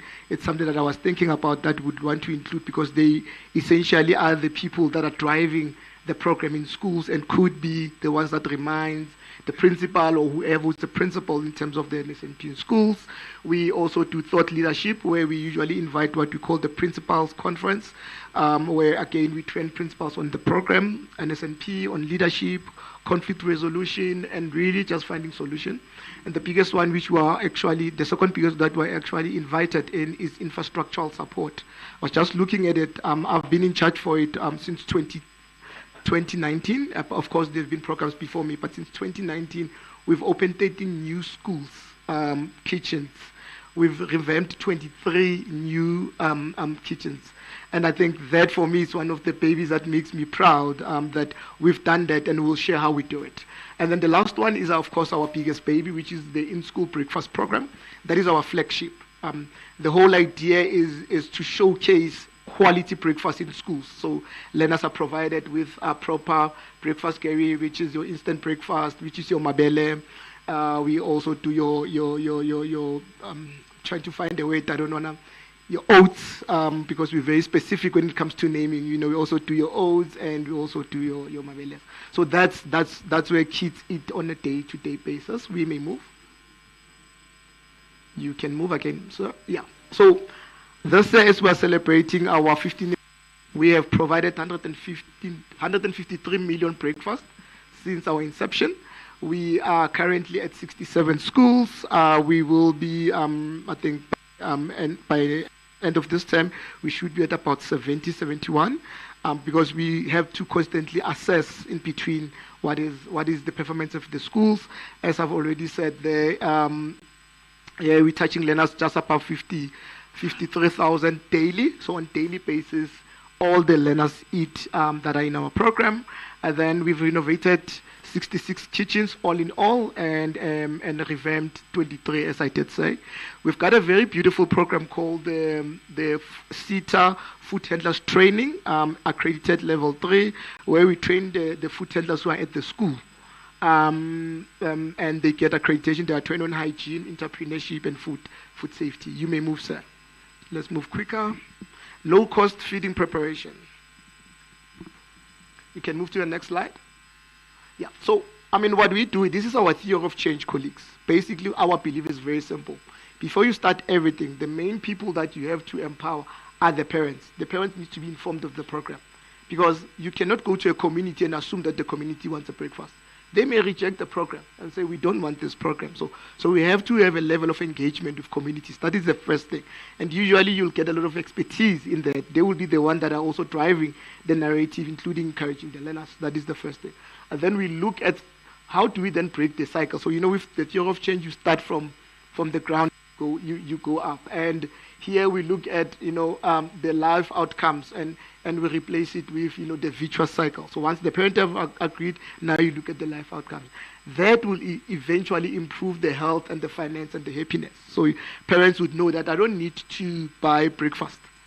Learners will be much more healthy, and we've got research that has shown that. And then it improves the outcome, and finally it is improving the education outcome. Because that is what we are. Essentially, we are, I always argue that we are a children's right-based education program. Access to food. It's there on the United Nations Convention. It's not, it's not meant by us. So eventually giving the kids access to education, we use it through nutritional food. We may move, colleagues. Now, as I was doing this presentation, I thought, what is it that I want to share that I think some of you colleagues could take, as I said earlier. We've got a model. We've got a model that we developed. We started implementing it 2 years ago now. It's called, we've got a Khulisa strategy, and within the Khulisa strategy, we developed five processes that you could look at in implementing your program, colleagues. So you'll see the first one is that, first and foremost, is that our office is just managed by four people, 4 to 5 people, if you include the interns. We are the one that are in charge of policies, procedures, and controls, and including supporting the ground. We also then have our strategic partner, because without DPE, essentially we cannot exist, because we exist because we are wanting to make sure that learners have a quality life and a nutritious, healthy life. So that MOE is very critical with Department of Education. And then, of course, we get our sustainability through the 5% dividends of Tiger Brands. However, we've also created a second strategy. So we go now to private partnerships, so your IPPs. In the Northern Cape, we've got about 2 of them, where we're saying to them, let's implement the program. It is their program, their branding and everything, but we implement it on your behalf. So they still have their branding, they still have everything, they have access to meeting TPE, we run their relationship, we run their processes. However, they then come and see the implementation and the rollout. And with that, we've managed, I think, to raise, above 20% of our income through those relationships. But really for us, it's not about profit, but it's about the impact. So if you look at our multi partner development model, and implementation involves across the public and private sectors, including funders, like I said, suppliers, schools, communities, plus 90 sites in all provinces. So the first one you'd see is that planning is critical. Planning is critical because planning, we not only talk about planning of the program, the menu. We would have invited DPE at some point late last year to say, what do you think about the change of menu? What do you think are going to be the portions? So really planning and partnership with the DPE. Agreement with the school, so they sign. So like I said, we don't go to school and just say, you are going to do this. We go and we engage the parents, we engage the community, we call the local district. If they agree, then we implement. If they reject us, which they've not, then we'd also accept. And then the second one, the third one is the selection. And there we include the department, again, really in assisting us. And then we've got the guided standards. If you look at it where the food is manufactured, the warehousing, because warehouse talks about, and this is what is important now in saving money. If you agree on the warehouse, you agree on the space, you agree on the time. So warehouse for us is to our service provider. How much warehouse do you have? How much space do you have on the floor for us to put our food? We may agree that, okay, before food, it expires shelf life, it must be 6 months. That's the worst case of shelf life. But before that, we'll probably give you 3 months in terms of putting the food on the floor. That saves us money. If you think about the distribution, and this is very critical because there's also the training of the food handlers, the training of the monitors, because they are the ones that are able to distribute the food in the classrooms. And I'm just trying to quickly skip so that I don't. And then the implementation again, the colors are just too bright for me. I apologize. But the implementation again, like I said, if you look at the food supply warehouse, and I've already touched, we work with a BEE compliant small scale company, because our understanding is that we're part of, empowering the communities and empowering the society. If you look, and we also train their staff, and I'll just go on, also storage I've already touched. But all of this, and on implementation, what is critical, that it's a parallel process. So as the company that is delivering food, bringing food to the school, the RCOs has to use the monitoring tools where they do an oversight. Is the food expired? How are we looking? We've got an NEP system. So without, so these are the 5 steps that we've got, and the program process. Can we go to the next one? Just looking at my time, 2 minutes left. And we've got an SOP for serving. This is quite critical, colleagues, because if you look at it, we determine which food can be cooked, and then there's a person that is in charge of that. If you go to number 4, you'll see a person to bring required amount of food from the storage. There has to be a specific person that does that. And eventually the SOP is really to protect us that there's no expired stock in the classroom, but we also in the school, but we also have what you call first in, first out. So the food that arrived late is the one that has to be prepared later. The one that arrived earlier is the one that is, so the first food that came in is the one that must be cooked. The first food, first in, first out. Yeah. So we may move. That's our SOP. Let's move, colleagues. Infrastructure support. So I've already touched to you that we've 66 schools have been kitchens. I mean, we've built all hygiene centers that we've built. We currently have 3 that is in progress. The one in the Western Cape, the one in Northern Cape, and the one in Free State. So those are the 3 that are currently in. Why infrastructure? To close the gap between between DP schools. We know that Department of Education does not have the resources to, transform all the schools with the kitchen. We also building schools, kitchens that comply with the food safety. In many schools that we go, we find that there's still fire in Mpumalanga, in Eastern Cape. So by the time we leave their kitchen is very proper.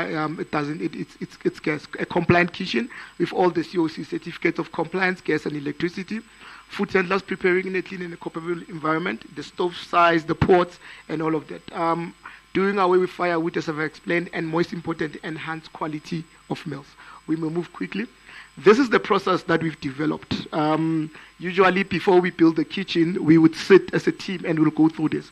The Tiger Brands management will announce to the school, will write the letter to the department, we'll move to inform the construction partner. We've got an in-house construction partner that we've been grooming for the last 7 years to 8 years, 9 years now. Because we used to pay schools, but it was difficult, Gary, because the quality would not be the same. And also you could not hold them accountable. In one province, the money disappeared. We thought we were opening a kitchen only to open, Mama is laughing, knows the story, only to see that we're opening my bedroom size, but it was painful, but money is gone, and so we decided, let's rather, groom a small PE component company that knows, and then we agree on the price with them every year. Then the most critical one, we call the stakeholder meetings. You have to, with these gangsters and thugs in terms of construction mafia, you have to call so that we inform everyone. Parents meeting because they have to protect the school. And then construction commences. We do an ongoing project assessment. Sometimes we invite the TPE to be with us or the provincial TPE. Project completion. We don't have a White House. It's unfortunate. We finish the project, we open it. That's our rule. It's as simple as that. It's finished, it's complied, it's signed off by the engineer. We do a small handover, we move. If there's any person who wants to come later, of course. This is the type of kitchen. This is in Limpopo. If you look at the side, this was the kitchen at Khabele, Bela Bela. And this is the quality that we brought in. We can move quickly. Infrastructure support is critical with quality. There is no shortcuts, colleagues. There is no shortcuts. As much as we save money, but if you look at this foundation, you will see that we don't compromise. This is a moving foundation. The engineers are telling us that, but really, the quality has to be there. And I thought it was important to show you the foundation. Let's move to this. Before the revamp, so some of the kitchen we don't need to build. Some learners are 320 in school, colleagues. You don't need to build a new kitchen. You don't need to reinvent the wheel. If you can go to the next slide, sir. This is the revamped kitchen. So you see, it's just a matter of quality. You open it up. You don't need to rebuild something. And the last slide, this is a complete, fully equipped kitchen. Project duration, it's usually 6 months to build our kitchens. We don't, 6 to 7 months. It caters for about 8 to 10 food volunteers, and it's for learners who are above 1,200. That's basically what we do as the Tiger Brands Foundation. This is just a video to show you a typical kitchen. Our kitchen is not fancy. There's no microwave. You will not get any microwave with us. It's a practical kitchen. And we've seen that it saves us a lot of resources. It's all steel tables, we reinforce the stoves, the shelves, Gary. There's no cold room where you've got a cold and a hot room. We usually advise the schools to have an aircon at the other room to save, and then that's what you have basically. And there's a scullery, there's gas, and that's basically our kitchen. Thank you, colleagues.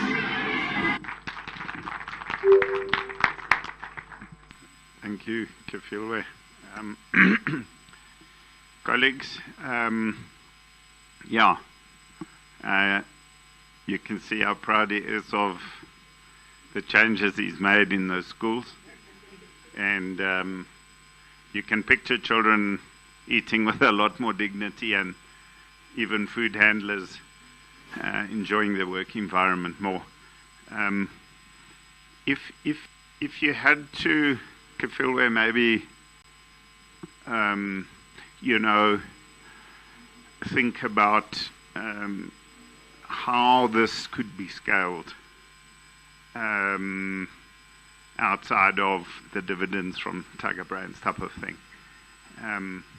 Do you have thoughts about how quality changes like this can be done? Because obviously stakeholder engagement absolutely essential.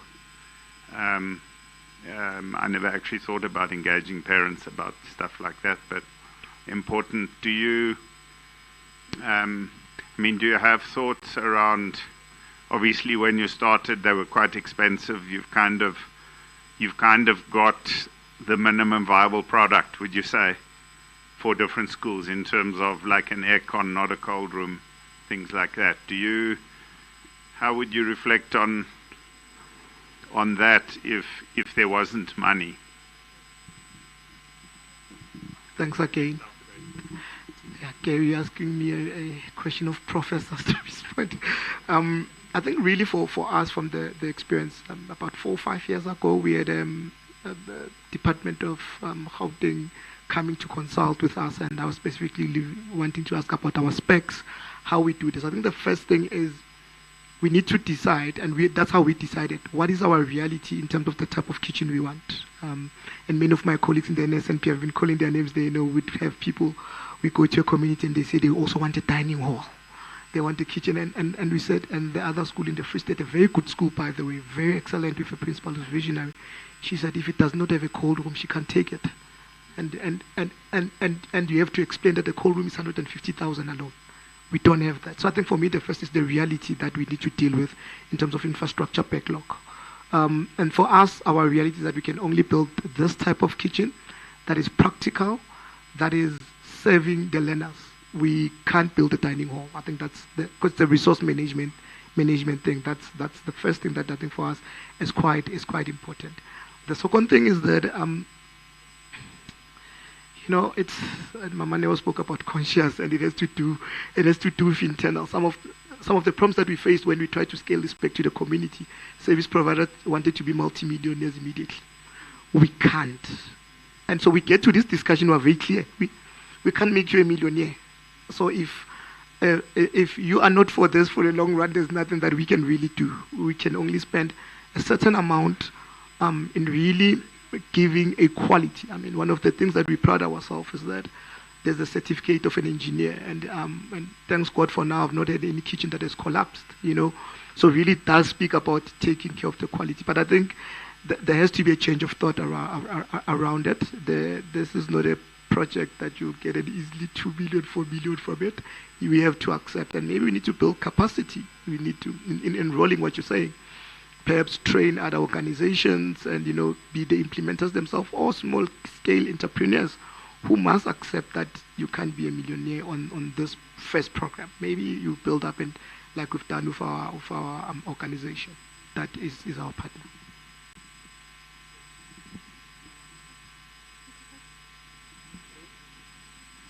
Hi, let's hear from Kerry. Do you want me to speak first? Oh, he's the chair, so we can't. I think from that conversation with Kifilwe, Kerry, I want to say that, this has been the experience in basic education about these social justice and developmental programs. We're always met with the challenge of local economic development, therefore entrepreneurship in those particular communities. And I do think that we'll probably need to support our partners working with, SGB associations and QLTC structures to protect partners and and maybe not civil society organizations, but maybe service providers when they come into those spaces, so that people understand the thinking behind the work that we do. And then the second thing that I'm taking away from that is the issue that, sometimes we are always forced as basic education to provide a quality that pants above what we can afford. And I like that stance that says that, look, we are going to focus on practicality so that we can then scale up the rollout of NSNP infrastructure. And I think that should be the driving principle, because we're not going to get a cold room, we're not going to get, an industrial whatever, or a microwave, as you were saying. So these are the things that we need to accept, even when we talk about the wash stations, for example, because in the previous presentation, we're talking about wash. There had always been a discussion, I think, Usisneo no Muzi, were part of those discussions where we needed to even decide as a sector as to what structure are we bringing as a standard and as a basic minimum that will allow us to roll out more rather than send out only 12 wash stations against 9,000 schools, so these are just some of the discussions that we have to go through as a sector when we decide on these infrastructure or NSNP and wash related infrastructure elements. But I think, Gary, the common thread with all 4 presentations for me is that everybody keeps on saying that this is a human rights matter, this is a constitutional matter, this is a social justice matter. That's what was said about ECD nutrition. That's what was said about WASH. That is what was said about, even finance, because Khutsang was saying that even though the law is saying that withdraw or withhold when you're not getting this, but you also have to think about the human rights implications of what you do. And now you're also saying that it's just about ensuring it's a rights-based approach to NSNP infrastructure delivery.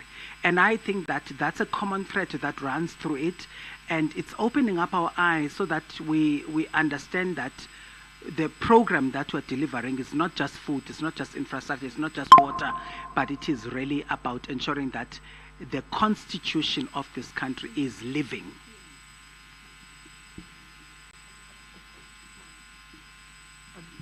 Thanks, Licho, for reminding me.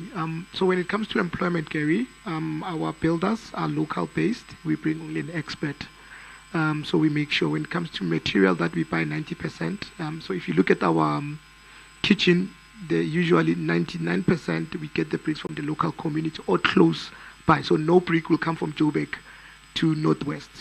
That's very clear to our service provider. So employment is local. So how employment happens is that we'll tell the SGB that we need 3 builders from the onset.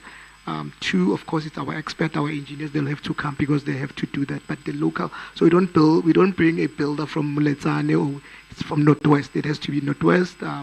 The final painting, it is the local people. Just only expert that will bring the engineers. So really also 90% of the program, we make sure we spend it back because we can't now give to the local for now until maybe we find someone that we can empower again.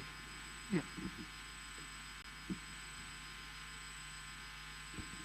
Thank you. Really great initiative, as most of these programs are. I think my question is in also around sustainability. I know that, especially when it comes to infrastructure, I know that the Department of Basic Education does sometimes struggle with this as well, is that you build schools, you build the facilities, but then usually what happens is that when it's handed over to schools after a while, then you find that it isn't properly maintained. You find that maybe people aren't even aware of the proper care and maintenance. So I'm just kind of worried, wondering, even with that handover process, is there almost like a maintenance plan manual that is then given to the schools along with the infrastructure that is built? Yeah, thanks a lot. The school is Khwanyap. I think we built it 2022, if I'm correct. So you can see, and this video I took it last week when we were just planning this. So we're really clear when we hand over. And again, the simplicity of this kitchen, if you look at this kitchen, the simplicity of this kitchen, you don't need to be removing tiles and servicing the gas stove, which the local service provider can come and blow it, Gary. It's basic things that we've also learned from some of the schools traditional, outside where, water pipes comes to the, what do you call it, so it's just outside when the pipe water to the drain. They put the cabbage sacks, for example, and every day they take them out. So we learned from them that we didn't know that would work. And then basically the school can paint the kitchen every 18 months. So there's not so much, but they have to take, and I think it's an important part. The school has to take care of the product. We have gone to some schools, I'll not say name, where you are shocked. And then you go to another school where they've built a kitchen for 5 years, but it's better. And so it's really the leadership at the school at the end of the day, because it's their infrastructure. We can only advise. Yeah.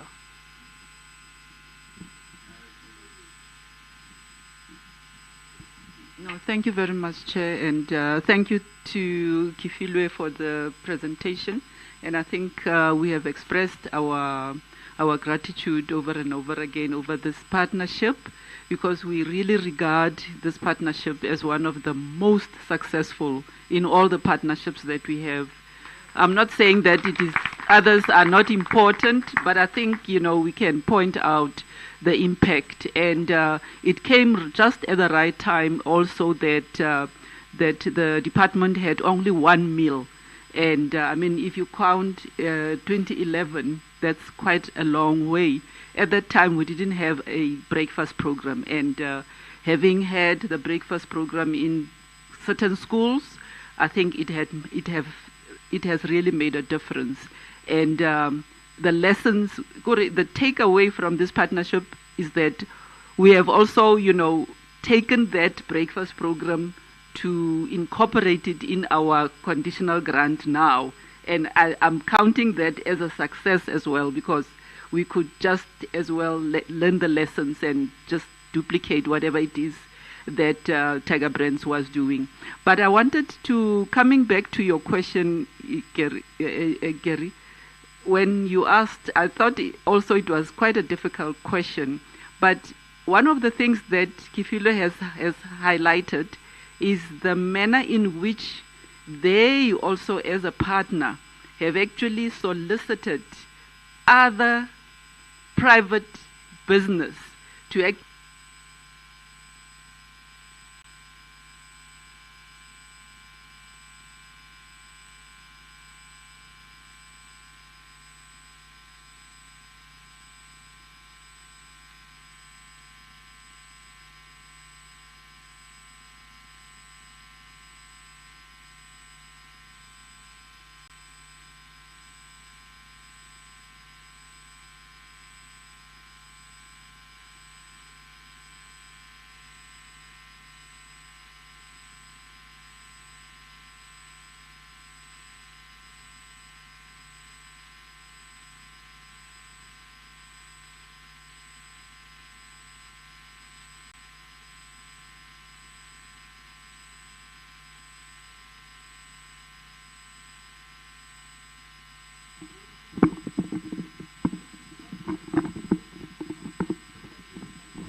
Because we know that government can't do everything with all the limited resources we have.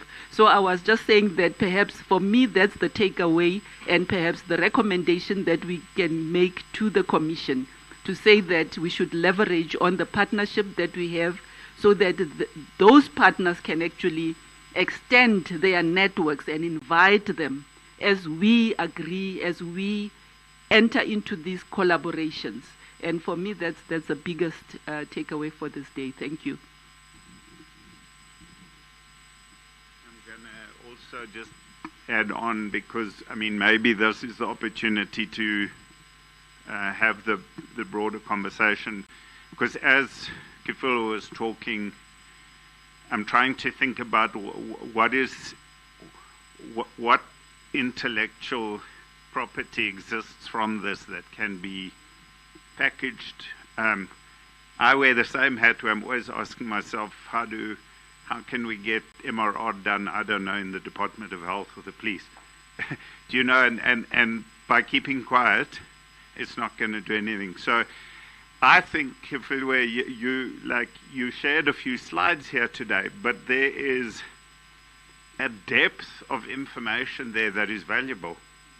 And I suppose I'm tying into what Nao is saying is maybe the partnerships team or process can also think about how they leverage partnerships to think about how they can be scaled with limited, not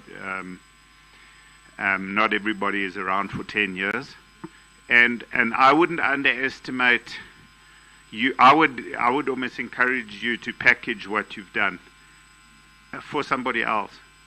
And it could be for Karina or Nao or anybody in partnerships to say, and in fact it might even assist infrastructure with their specifications of their own kitchens.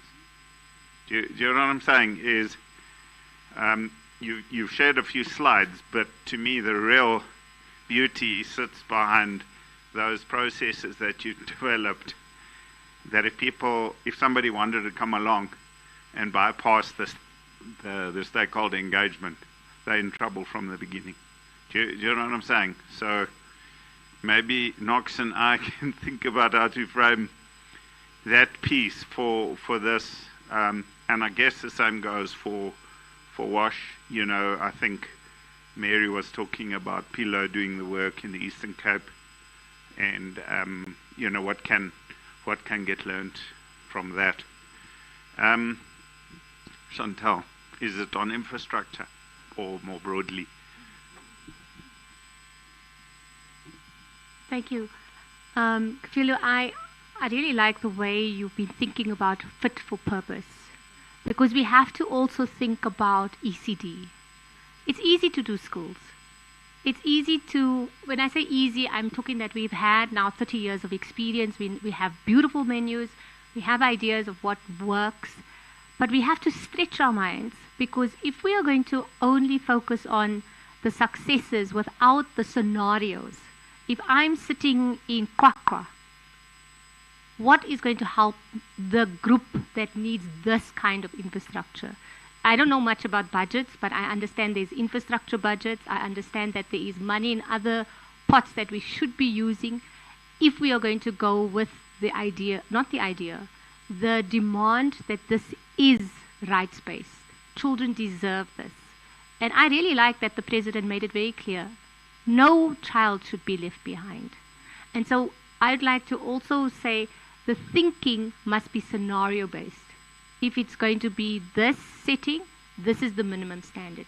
It's not a one-size-fits-all. And please, if we do one-size-fits-all, we actually do exclusion, because then you will stay in bronze. And that's another conversation in another commission, but it touches on how we're going to deliver food, WASH, good education. And parents should always be included, Gary, always.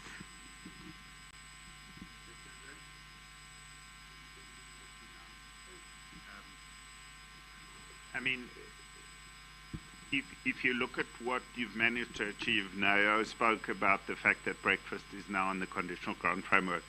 And yes, there's 100 schools doing beautiful things, eating really nice products and nice equipment. But if you had to reflect on let's just say the opportunity you have going forward, is it not an option to think about doing some work in ECD to, and I told him I'll put him on the spot, because you know, 5 years ago, breakfast almost seemed like an impossibility. And now, if we look at the business plans for this year, I think 95% of learners are eating breakfast. So maybe don't underestimate the small things that get done that lead to scale. Yeah, Gary, today just putting me on the spot. Twice. I mean, I think first thing is, before I answer that, something that you said about process, very interesting for us. Last year in one of the schools in Mpumalanga, the principal calls us and says there is a chaos at the school, and I know, so he wants to know what must happen. So I say immediately move my team out, but I could tell him what is the problem before he told me, and I said, you didn't have a stakeholder meeting. So I'm saying the beauty of the process is that you know the problem even when it happens. That I said, you didn't have a stakeholder meeting, and he, you know, no, I said, no, you didn't. And when we send our people from the province, they didn't. They employed people, they just, you know, as the SGP. So the beauty of this process is from us is that we now know where, or when the problem happens, we can tell you immediately that this step was really not followed. So, you know, that's just the beauty of now having understood this process. I think from the Tiger Brands Foundation, and again, my colleagues from NSNP will tell you, I think about 2 years ago, we tried also, we have been trying to get into ECD, for example, where we are very interested in, you know, knowing what's happening. We're not committed, we don't have anything, but we are also open up to be invited to the, I think we got it was late last year where we got a stakeholder for organization that work with nutrition within the DPE for ECTs. So we are interested in knowing what is happening. But what is beautiful is that if you look at our schools, 5 years ago we had 112 schools. We've scaled down from that because we're not interested in our strategy, which is Khulisa, is not interested in the number of schools. We think what has happened, as Mama Neo has shared earlier, is that to influence and encourage DPE, really to take the breakfast programs. And we've seen a bit of success of that. What is very interesting for us now is to move to advocacy space. So, for example, we're not talking of breakfast program, we're speaking of quality breakfast program. So really to enhance a more quality, that's why we're doing infrastructure support.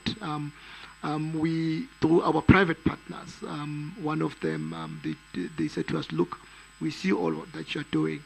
Can you connect us because we want to do ECT?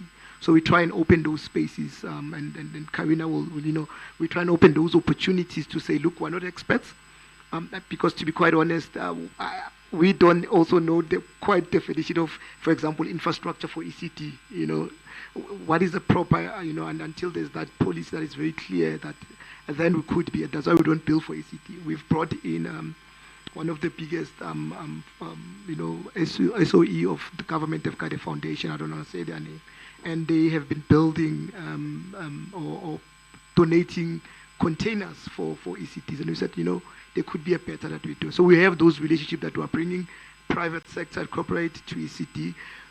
I think with our Khulisa strategy that looks at sustainability, scalable, measurable project, we're also looking at governance. I heard earlier colleagues were touching on the usage of money, capacitating people. We're really looking at that. So it's exciting times for us with our new program or new strategy of Khulisa. Really, monitoring and evaluation, you would have met with us. The reason why we're interested at M&E now, in the last 3 years, we've built it inside because part of the problem is that, yes, this looks like a beautiful kitchen, but who is really ticking to say this is the correct thing? So we needed someone like big organizations such as Chikululus, those that are big in M&E to really give us and say, you are missing a step in 1, 2, and 3. So that's the investment that we're doing, and we're hoping that it will pay off in other projects. Thank you.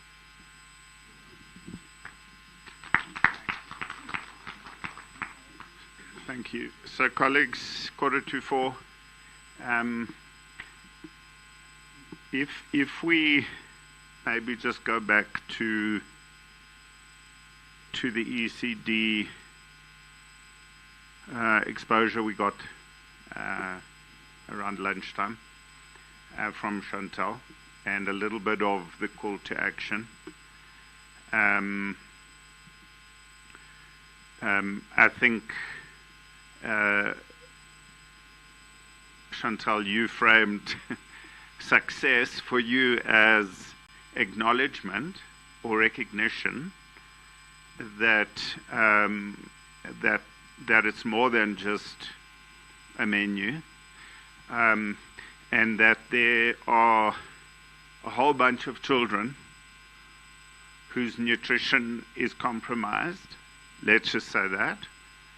And not anybody's fault in this room. That's not what we're saying. There's a bunch of children who aren't attending ECD. Let's just call it that, because it could be a play group. Okay, they're not attending any form of ECD. They probably below 3, because those above 3, there's a whole program to try and get those children to come to ECDs.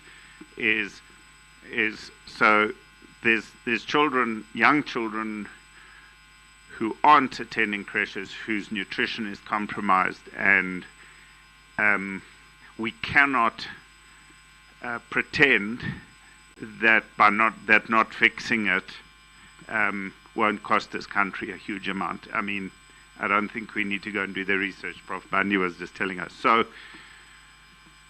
So, and maybe Knox, you've been trying to think about it, and we've had scribes helping us track what's happening.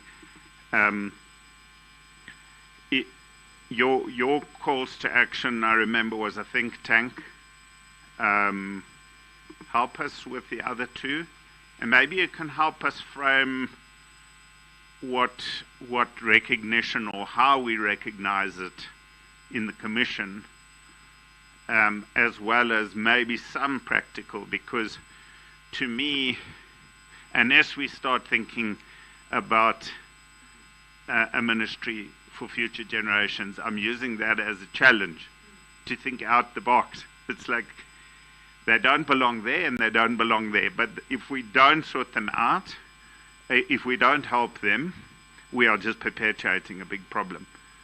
So how do we try and frame, is a think tank sort of a good way forward?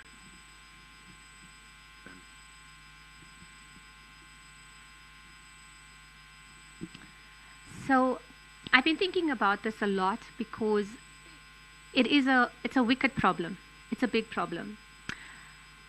When I said acknowledge, it's because the Vision 2030 talks about children 0 to 5. We also have a birth to 4 curriculum.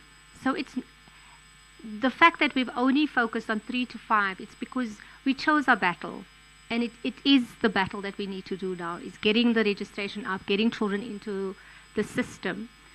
But I think if we, as Prof. Banda said, it's the pipeline of children. We want to have the best brains coming through so that we can have the best outcomes and we develop a good, economically viable South Africa. Like, that's the framing.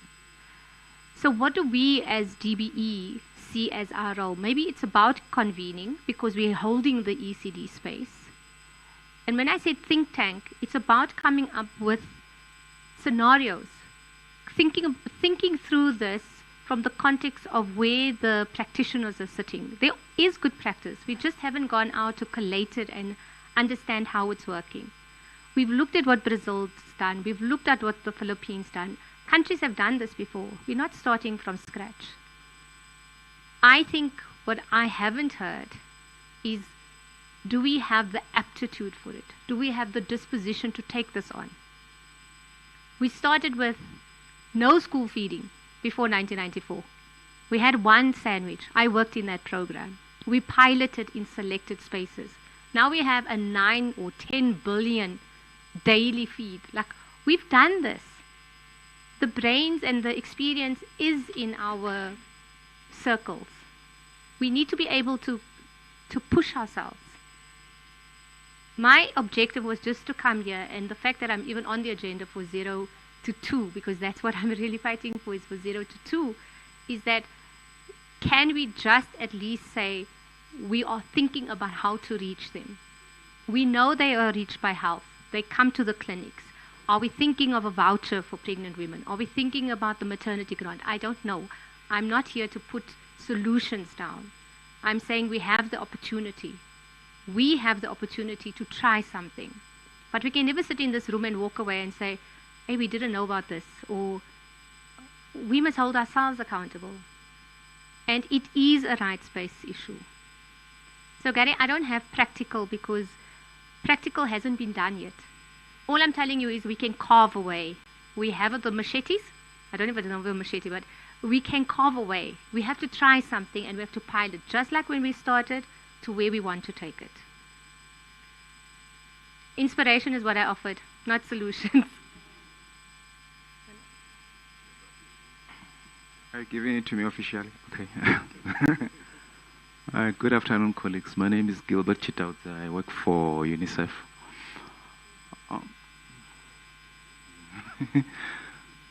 All right, yeah. I think maybe just to try to come up with a practical solution, because we know that what we're talking about, if you really want to come up with a basket of intervention that will talk to your 0 to 5 children, there are various stakeholders that are involved. Perhaps maybe one thing that we need to craft very well is to maybe one of the recommendations that we can make, which I don't think it necessarily resides with DBE, but if it also comes from this forum, it will also add value in terms of ensuring that other processes outside the education system work typical example, we made reference to the Food and Nutrition Security, Council, whatever you want to call it. How do we make sure that it really becomes functional? Because that is the body that to me has got the convening power to bring all stakeholders. If you're talking about social protection, agriculture, health, DBE, that is the body that will really make us really connect the dots, starting with the pregnant woman, the child, looking at also the mandate of all these various stakeholders. But I think it also has to come out from I agree that it has to be reflected really in your recommendation. But specifically maybe to come into the issue of really the DBE, maybe what Chantal is proposing in terms of from the think tank is what can maybe the education system do, maybe which is really within the mandate. As she has alluded to that, we know that there are certain things that can be done. But looking at the mandate of the education system, what is it that can be done and what can be scaled and also really be intensified really in terms of implementation on the ground? There are a number of processes, number of initiatives that are happening on the ground. What can really DBE do? I guess that's something that we also need to look at. But we need to reflect on some of these really bigger issues, big ticket issues that are way beyond just one government department. They need to be reflected. To say as DBE, we can't do it alone. Whatever is happening, what is not happening in health has got an impact on the child. I think that's basically what we're talking about.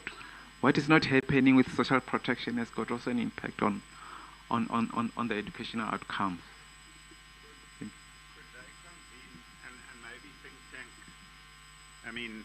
Isn't necessarily the right word. I don't know if it is, but convene. If they are, what did you call them? Knox, I don't know if you got the name of the organization, the nutrition overarching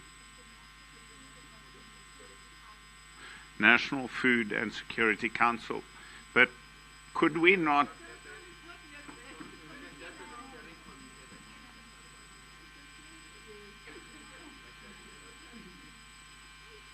But so I guess what I'm saying is because convening, I sense that convening, if taken seriously enough, it would be good if it was outside of DBE, but DBE saying we sign up to be part of the process to think about the solutions, because I think they are. Muzi, what would you say, having listened, is a practical, let's just say, first step commitment that we could make here? Because, I think that if we sit and just look and say this is what DBE could do, it'll be fragmented because it's not really their space, as opposed to this is the problem and this is how, when it works elsewhere, it could work. So in other words, learning from the other countries to actually convene people to think about it. Now, thank you, Kerry, and thanks, colleagues, for the presentations and the discussions. You see, for me, Kerry, it's ECD is like a new baby in the department. All of us are still trying to figure out what really needs to be done. We have another commission sitting that side. They also have a budget. They also talk about nutrition issues on ECD. And as Branch S, and in Branch S, we are talking about ECD nutrition. And I listened to the presentation, and as my doc indicated to say we need to acknowledge. However, as rightly indicated by my colleague to say, you see roles and responsibilities and mandates. My first question will be, what is the role or the mandate of this commission when it comes to ECD nutrition? Understanding that there is another commission discussing other issues. But when it comes, for me, a recommendation that will maybe be very practical. We know we're part of the task team, whether it's a steering committee, whatever we call it, we don't have the council yet. We are part of that. Two, internally between, from branch S, I think internally we need to collaborate more with the other directorates that are working in ECD. Because I think some of the issues that we raise, I will give an example. We're talking about 0 to pregnant mothers. I know that there is a program in DSD that is targeting pregnant women with nutrition. So it is not sitting within DBE, it is social development. But with social development, we have many fora where we collaborate. Currently, we are collaborating with, we have an MOU with health and social development on the integrated school health. But you see, ECD is not yet part of that.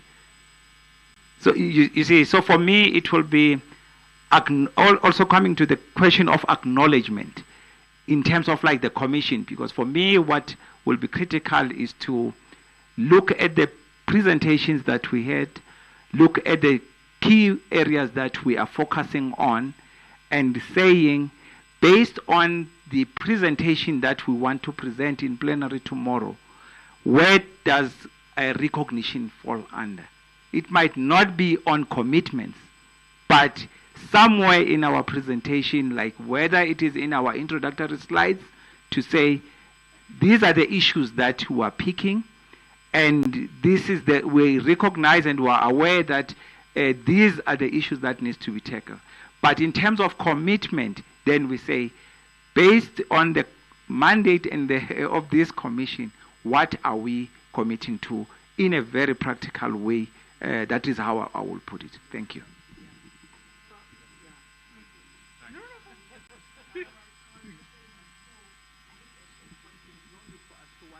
Beyond what the think tank is. The principle is that we need a think tank, whether it's going to be through the council or the steering committee or through the ECD pact or whatever, but there must be a think tank that will continue to hold this conversation so that it doesn't get lost. Yeah.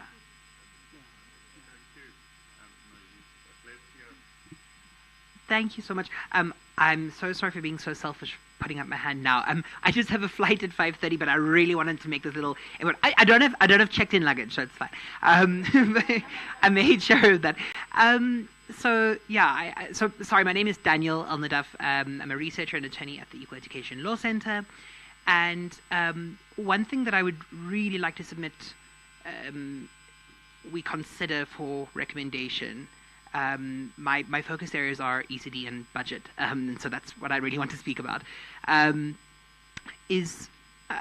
think that there's obviously a lot that I know government departments will speak about with each other behind closed doors, and obviously, I can't speak to that. But what I can speak to is the language and framing of nutrition and child rights provision publicly, and something that I think might be a bit of a gap in that framing, that we could potentially add as a practical recommendation for how government speaks about nutrition, how they speak about financing for it.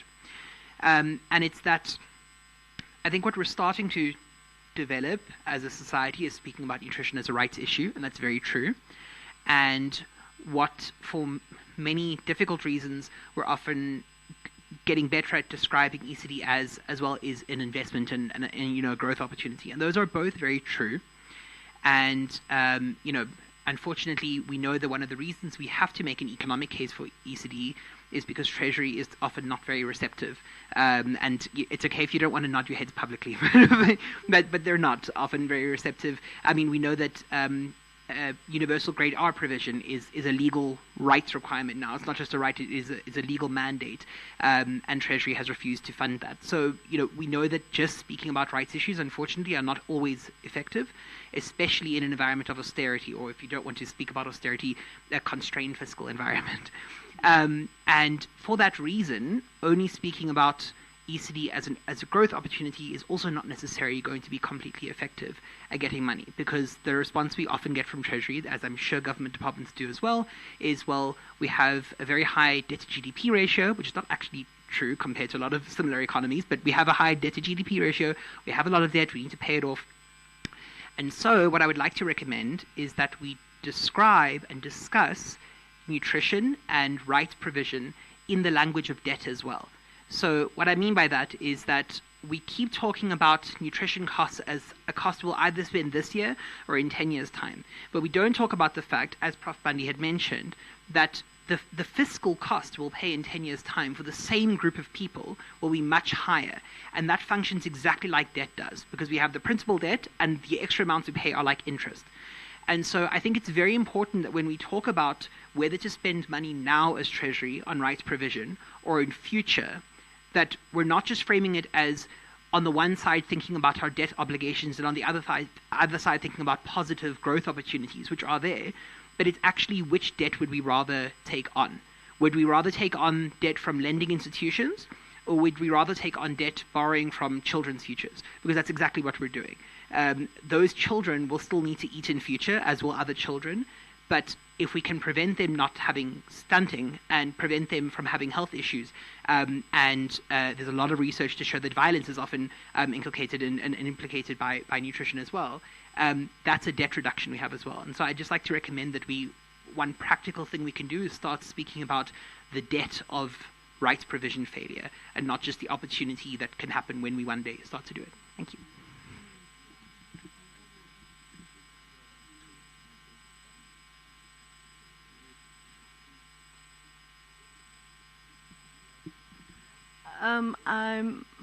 Good afternoon, everybody.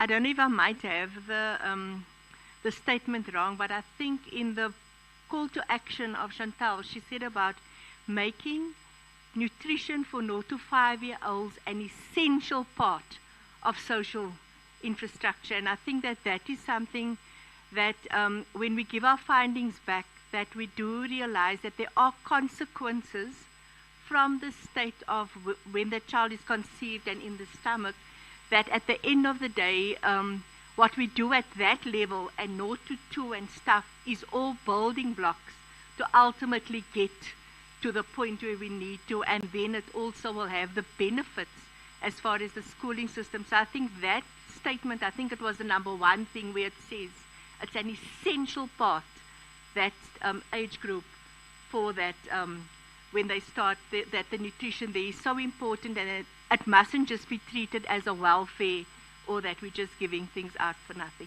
Thanks so much, Gary. Thank you.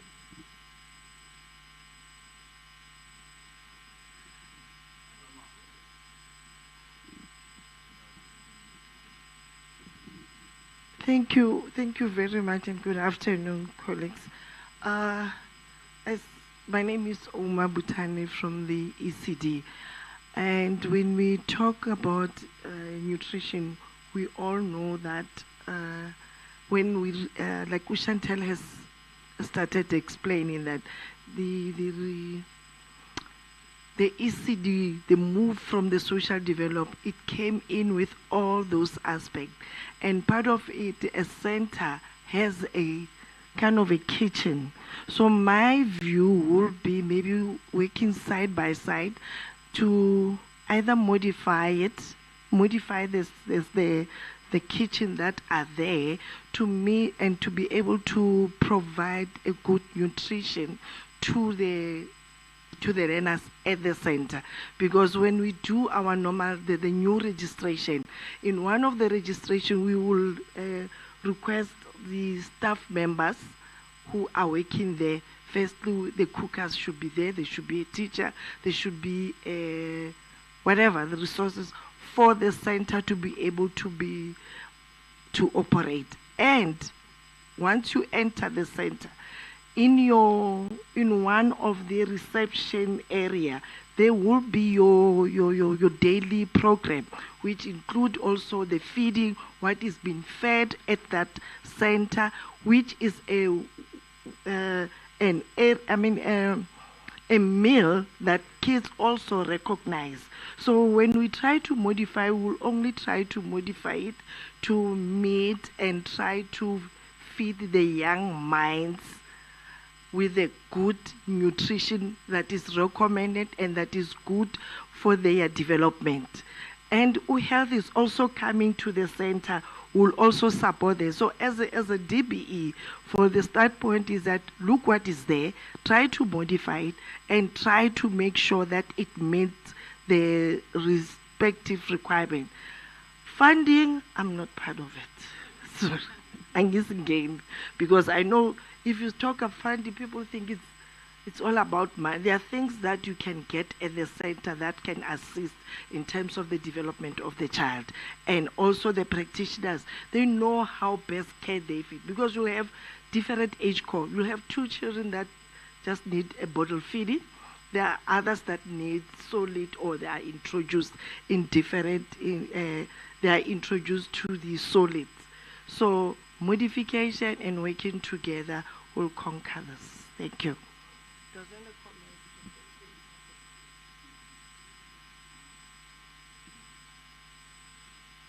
Okay, and if we just think about what we learned from Khutsang around how important, let's say managing finances and procurement is to the effectiveness of a nutrition program. DBE is already got some actions. What do we take away? I'm trying to remember the question. Sorry, there was, if you go back to my presentation to Nord, I think we had sort of tried to frame these as the 4 questions. If you go right to the end.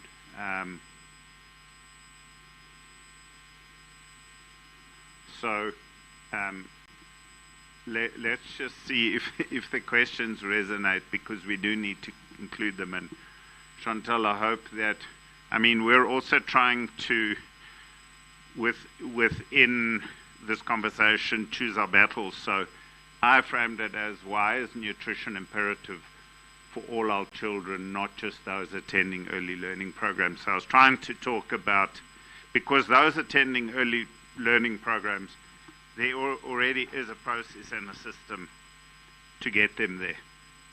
And that's what Commission 1 is really pushing. So it's all children that are not there. Khutsang, we said, how can SNP financial management be strengthened to improve delivery of the program? Is that the right question? Or do we, Liko?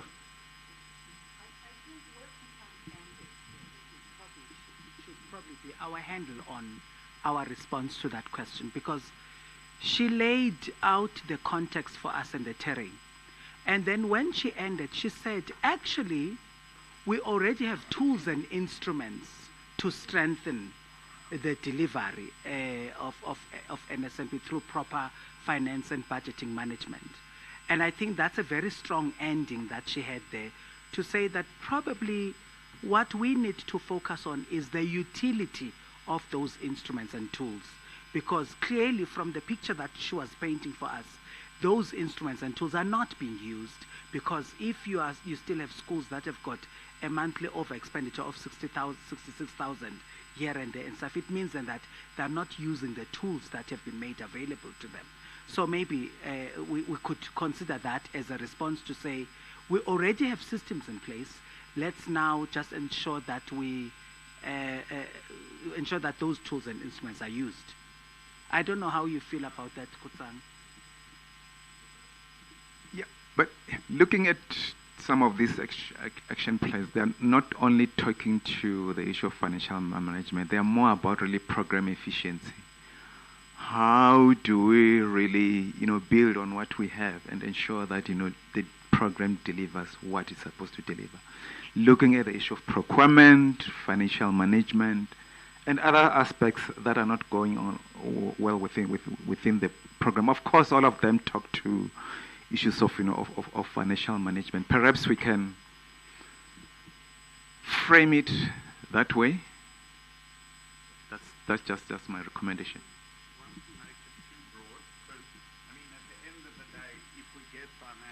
And procurement right, we will have a more effective program. I think that what Khotang shared here is essentially government's got two models that they can use to procure.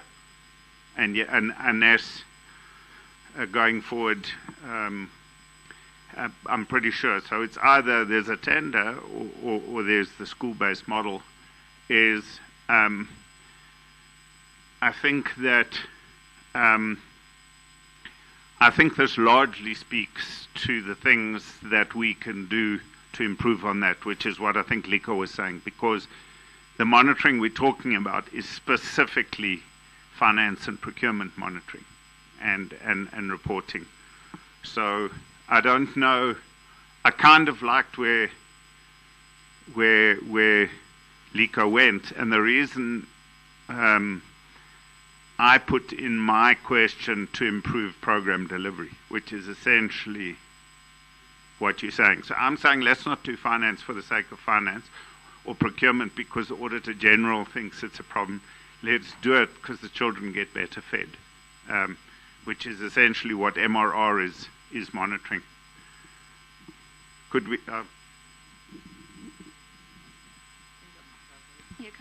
Yeah, no, I think I'm covered, Gary, but I wouldn't limit Kutsang's presentation to only finance, because when you see when the presentation also presented on the two models and some inefficiencies that were identified, and this slide, as Liko says, how are we going to address those inefficiencies?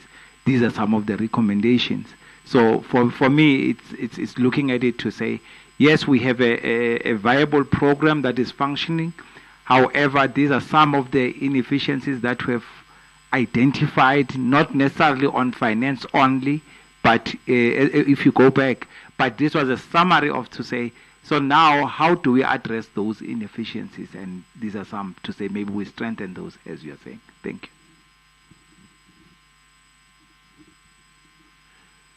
Thank you very much for the opportunity. My name is Alex Mashiani. I'm from Limpopo Department of Education. I'm in the Institutional Governance Branch, responsible for safety. And my take of the Commission, I even thought it would be broader than the ECD per se. And what I realize as an acknowledgement is that ECD has not fully landed in education. One, it was operating from another piece of legislation. SASA is another act that was looking into the schools from grade R to 12. And we have just received it as one of the babies. It needs a fertile ground, proper, laid, for it to be effective. But as long as we have not even changed the legislation, we cannot get it 100% right. You'll always have hiccups here and there. Certain models can be experimented and so on. I think there's a need for repeal of legislation, part one, so that ECG can be accommodated well. Repeal of legislation. Two, that we check what models are working and that it should be given allowance of transitional measures. There's a transitional period that it must be accommodating. Whether you give it 5 years or 7 years while you test whatever, so that there are no constraints in its operations. Because children cannot be stopped from eating, cannot be stopped from attending school, issues of registration, conditions around where they operate. They don't even have a proper, solid policies safety, health, and what for the children. They're not there yet. It's a space we need to navigate through, and it's a massive program on its own. So I have a view that we should acknowledge the challenges that we are confronted with, allow our legislators, with the inputs that we'll give from operational experiences of our failures or hindrances, that we request that there be some kind of transitional measures that are allowed in the space while we are amending SASSA this side to make it land well. There's also this consideration of what works so that there's no full constraints. I was having a conversation with our friend here from Section 27. You call him? What's his name? Equal Education. That they usually take us even to courts on some of the things. And some we're unable to do because the law does not permit. We can't decide to act unlawfully deliberately. I hope you get it. You are frustrating the operations managers in many instances. So it needs transitional measures to be allowed, allow repeal of the SASSA, certain sections that have to allow ECD to land well.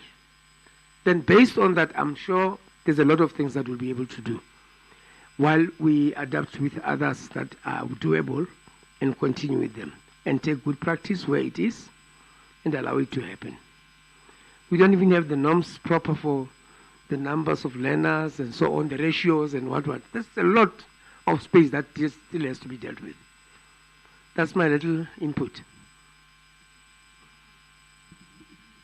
Thank you, thanks. I'm wondering whether most of that doesn't sit in Commission 1, because I know that, having chatted to you, that ECD, the way it works in Limpopo is that it reports in from the district via governance. So you know exactly, you're feeling the heat because that program reports to you.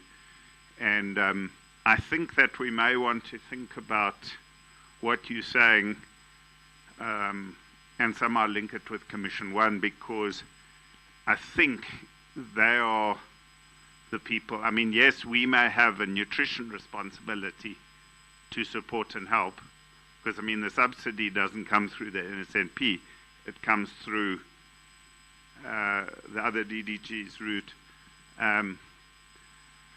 Is there a way of us sharing your sort of concerns around legislation? Because I think all those norms and standards and bronze and silver and conditionally registered, and all of that sits with Commission 1.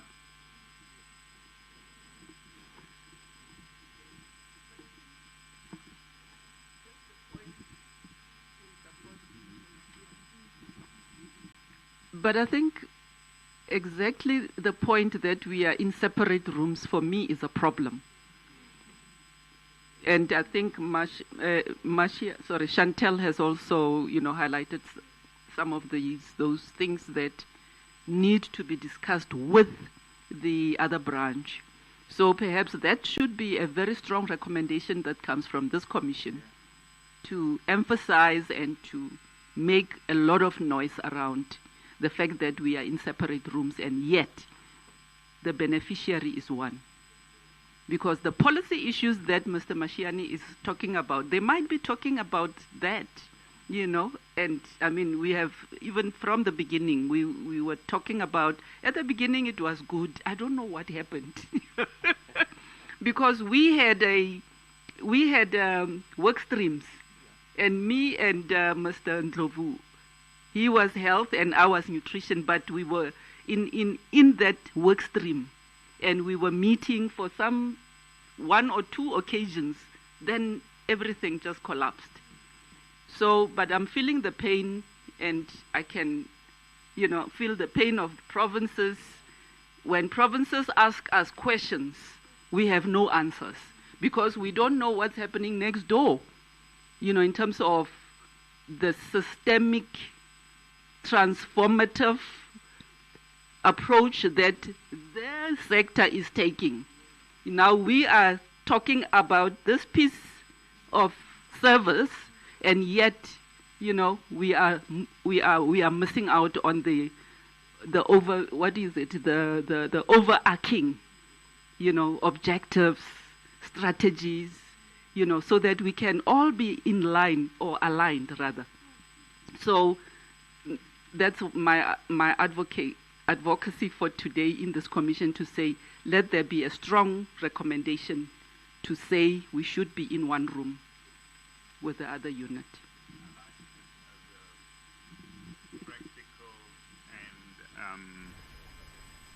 You know, I mean, everybody talks about working in silos. I mean, sometimes you can ask Karina about an easy dementia, and sometimes you can't, because she never knows which foot's where. So, Knox, can we?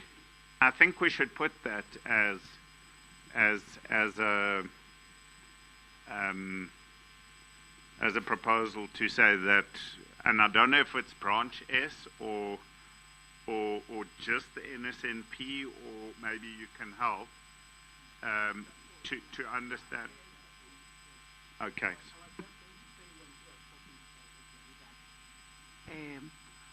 We as a branch have always advocated for a very strong and intentional and deliberate focus of care and support in the ECD conversation. Because at the moment, ECD will be talking about registration, curriculum framework, infrastructure, whatnot, and very rarely about these care and support issues. So it's not just nutrition, it is immunization for health promotion. It is the issue around gender responsive pedagogies for the other equity pieces of work. So there's a whole, I could say, care and support offering that must be carried through.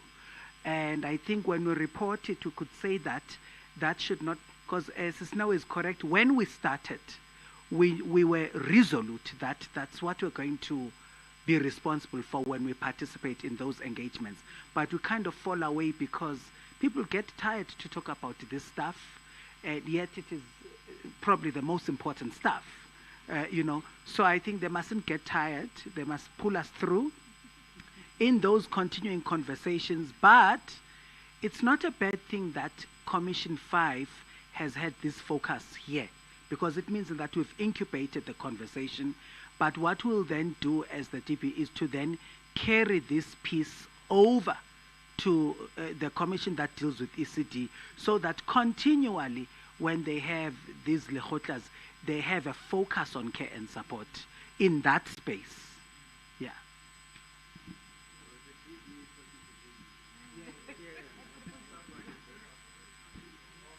Sometimes you got to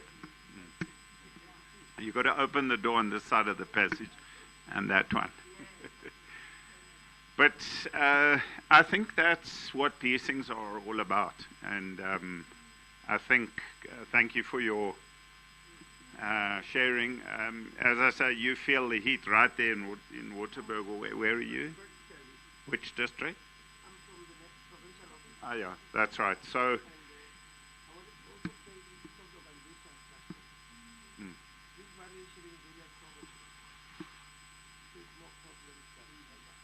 Yeah, and I know that the human.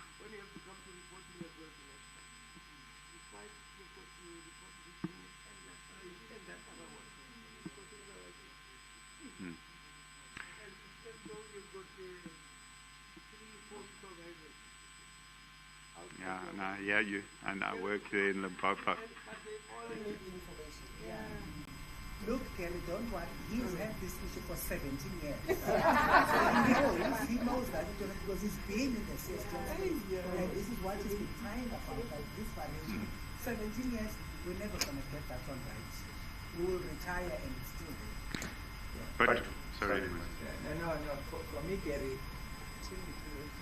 for me, it is understanding the function. You see, I don't even care if you call it different names, but if we know where the function lies, because we have tried this for years, we have not won. It's like calling a learner support agent a CAN support agent. I'm like, I don't care what you call it, but I'm looking at the function. If the function is performed, then I'm happy.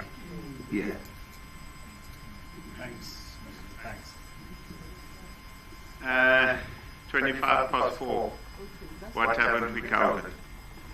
No? I think I missed when you were trying to refocus on the NSNP models. Yes, this slide. I just came from the bathroom when you were concluding. But I was just thinking, you know, the question around what is it that we can do in order, because these are basically operational matters of inefficiencies and stuff. And I wanted to elevate it to saying that, okay, before I elevate it, to say in terms of context, there's very little that we can do to maneuver changing the procurement models, if I may say so. It is just a matter of choosing which one, each province choosing which one. But although there is voice to say perhaps we should revert to centralized model, all of us. And well, please, colleagues, this is just informal sharing, ne? It's don't quote me.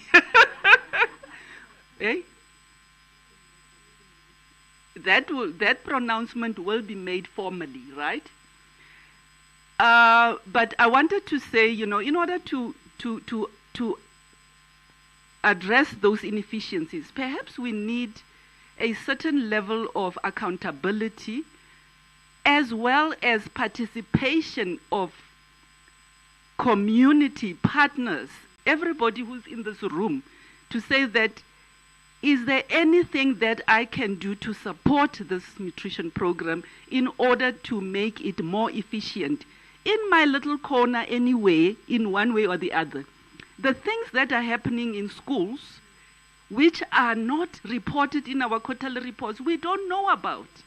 But I'm saying, let the school, let the teacher, let the parent and the SGB be accounting as well to say we will make this nutrition program as transparent as we can, and also report those inefficiencies and let those that are in authority take accountability and address those inefficiencies.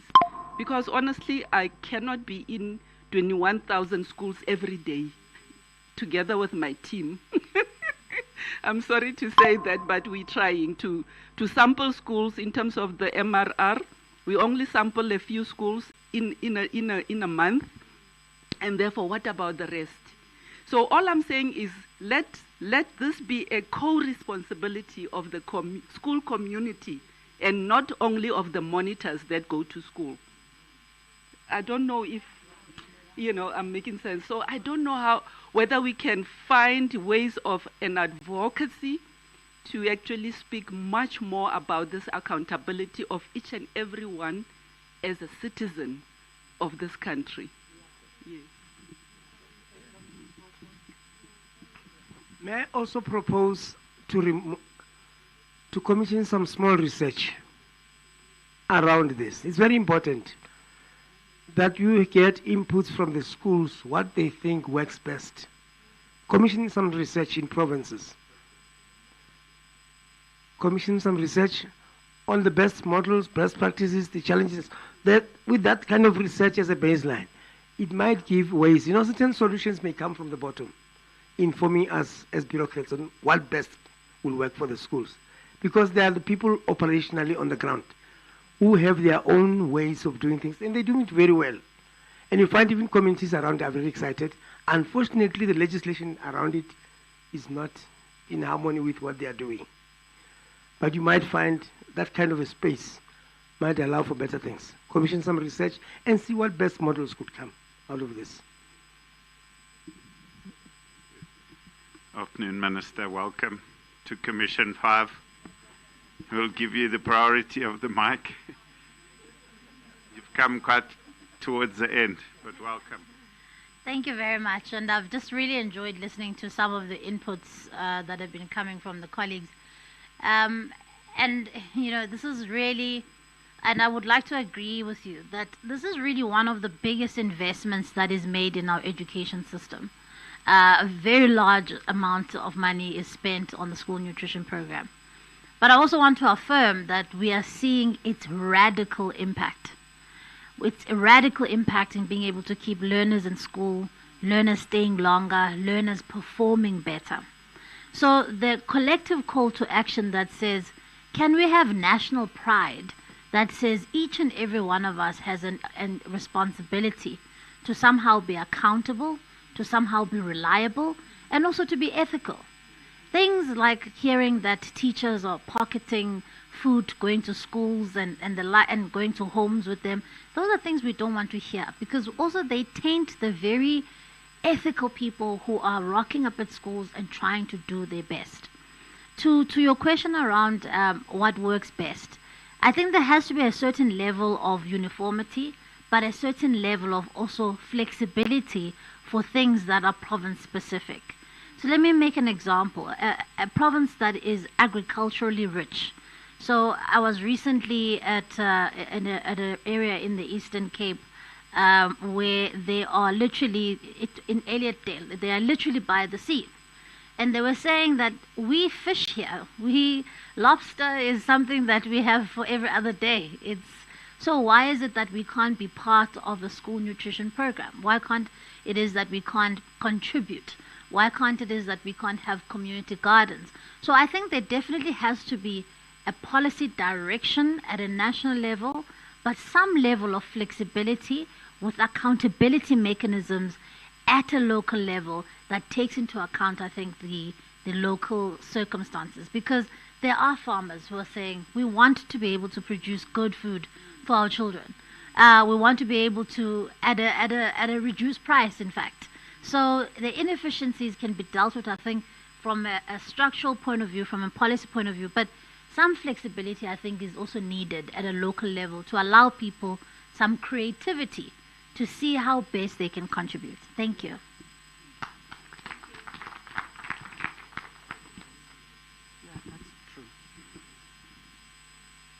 Thanks. Thank you, Minister. Yeah, I think when I was talking and the ministers sort of framed it as national pride, as somebody who's worked with the NSNP for 19 years and knows that 60,000 school visits get done every year, and then you hear some sad story about some rotten apple, it really does get you down. And I really like, Nao, your suggestion around how we think carefully about just pushing back that this program belongs to everyone and at all levels, and that maybe we need to start advocating that they play also a role in supporting accountability. Because it does weigh you down when you're responsible for 21,000 and 3 schools don't do something for 1 week. And no matter how many reports Kutsang generates or whatever, there'll always be 3 schools. So I think that's something really interesting to think about how we take forward. Colleagues, are we happy to leave it there? I think I really enjoyed listening to the presentations, listening to the conversations, and I really like the way that everybody sort of approached it almost as we had hoped, with practical solutions, taking accountability, not just moaning about a bunch of things. So hopefully Noxolo and all of us can do justice to the conversations, to the suggestions, and that tomorrow we can present some really punchy, because I think it's about quality, not quantity, some really punchy takeaways to share for tomorrow. So are we happy to close? And the rapporteurs and whatnot will start getting ready for tomorrow. So thank you very much. Thank you, colleagues. Thanks, Minister.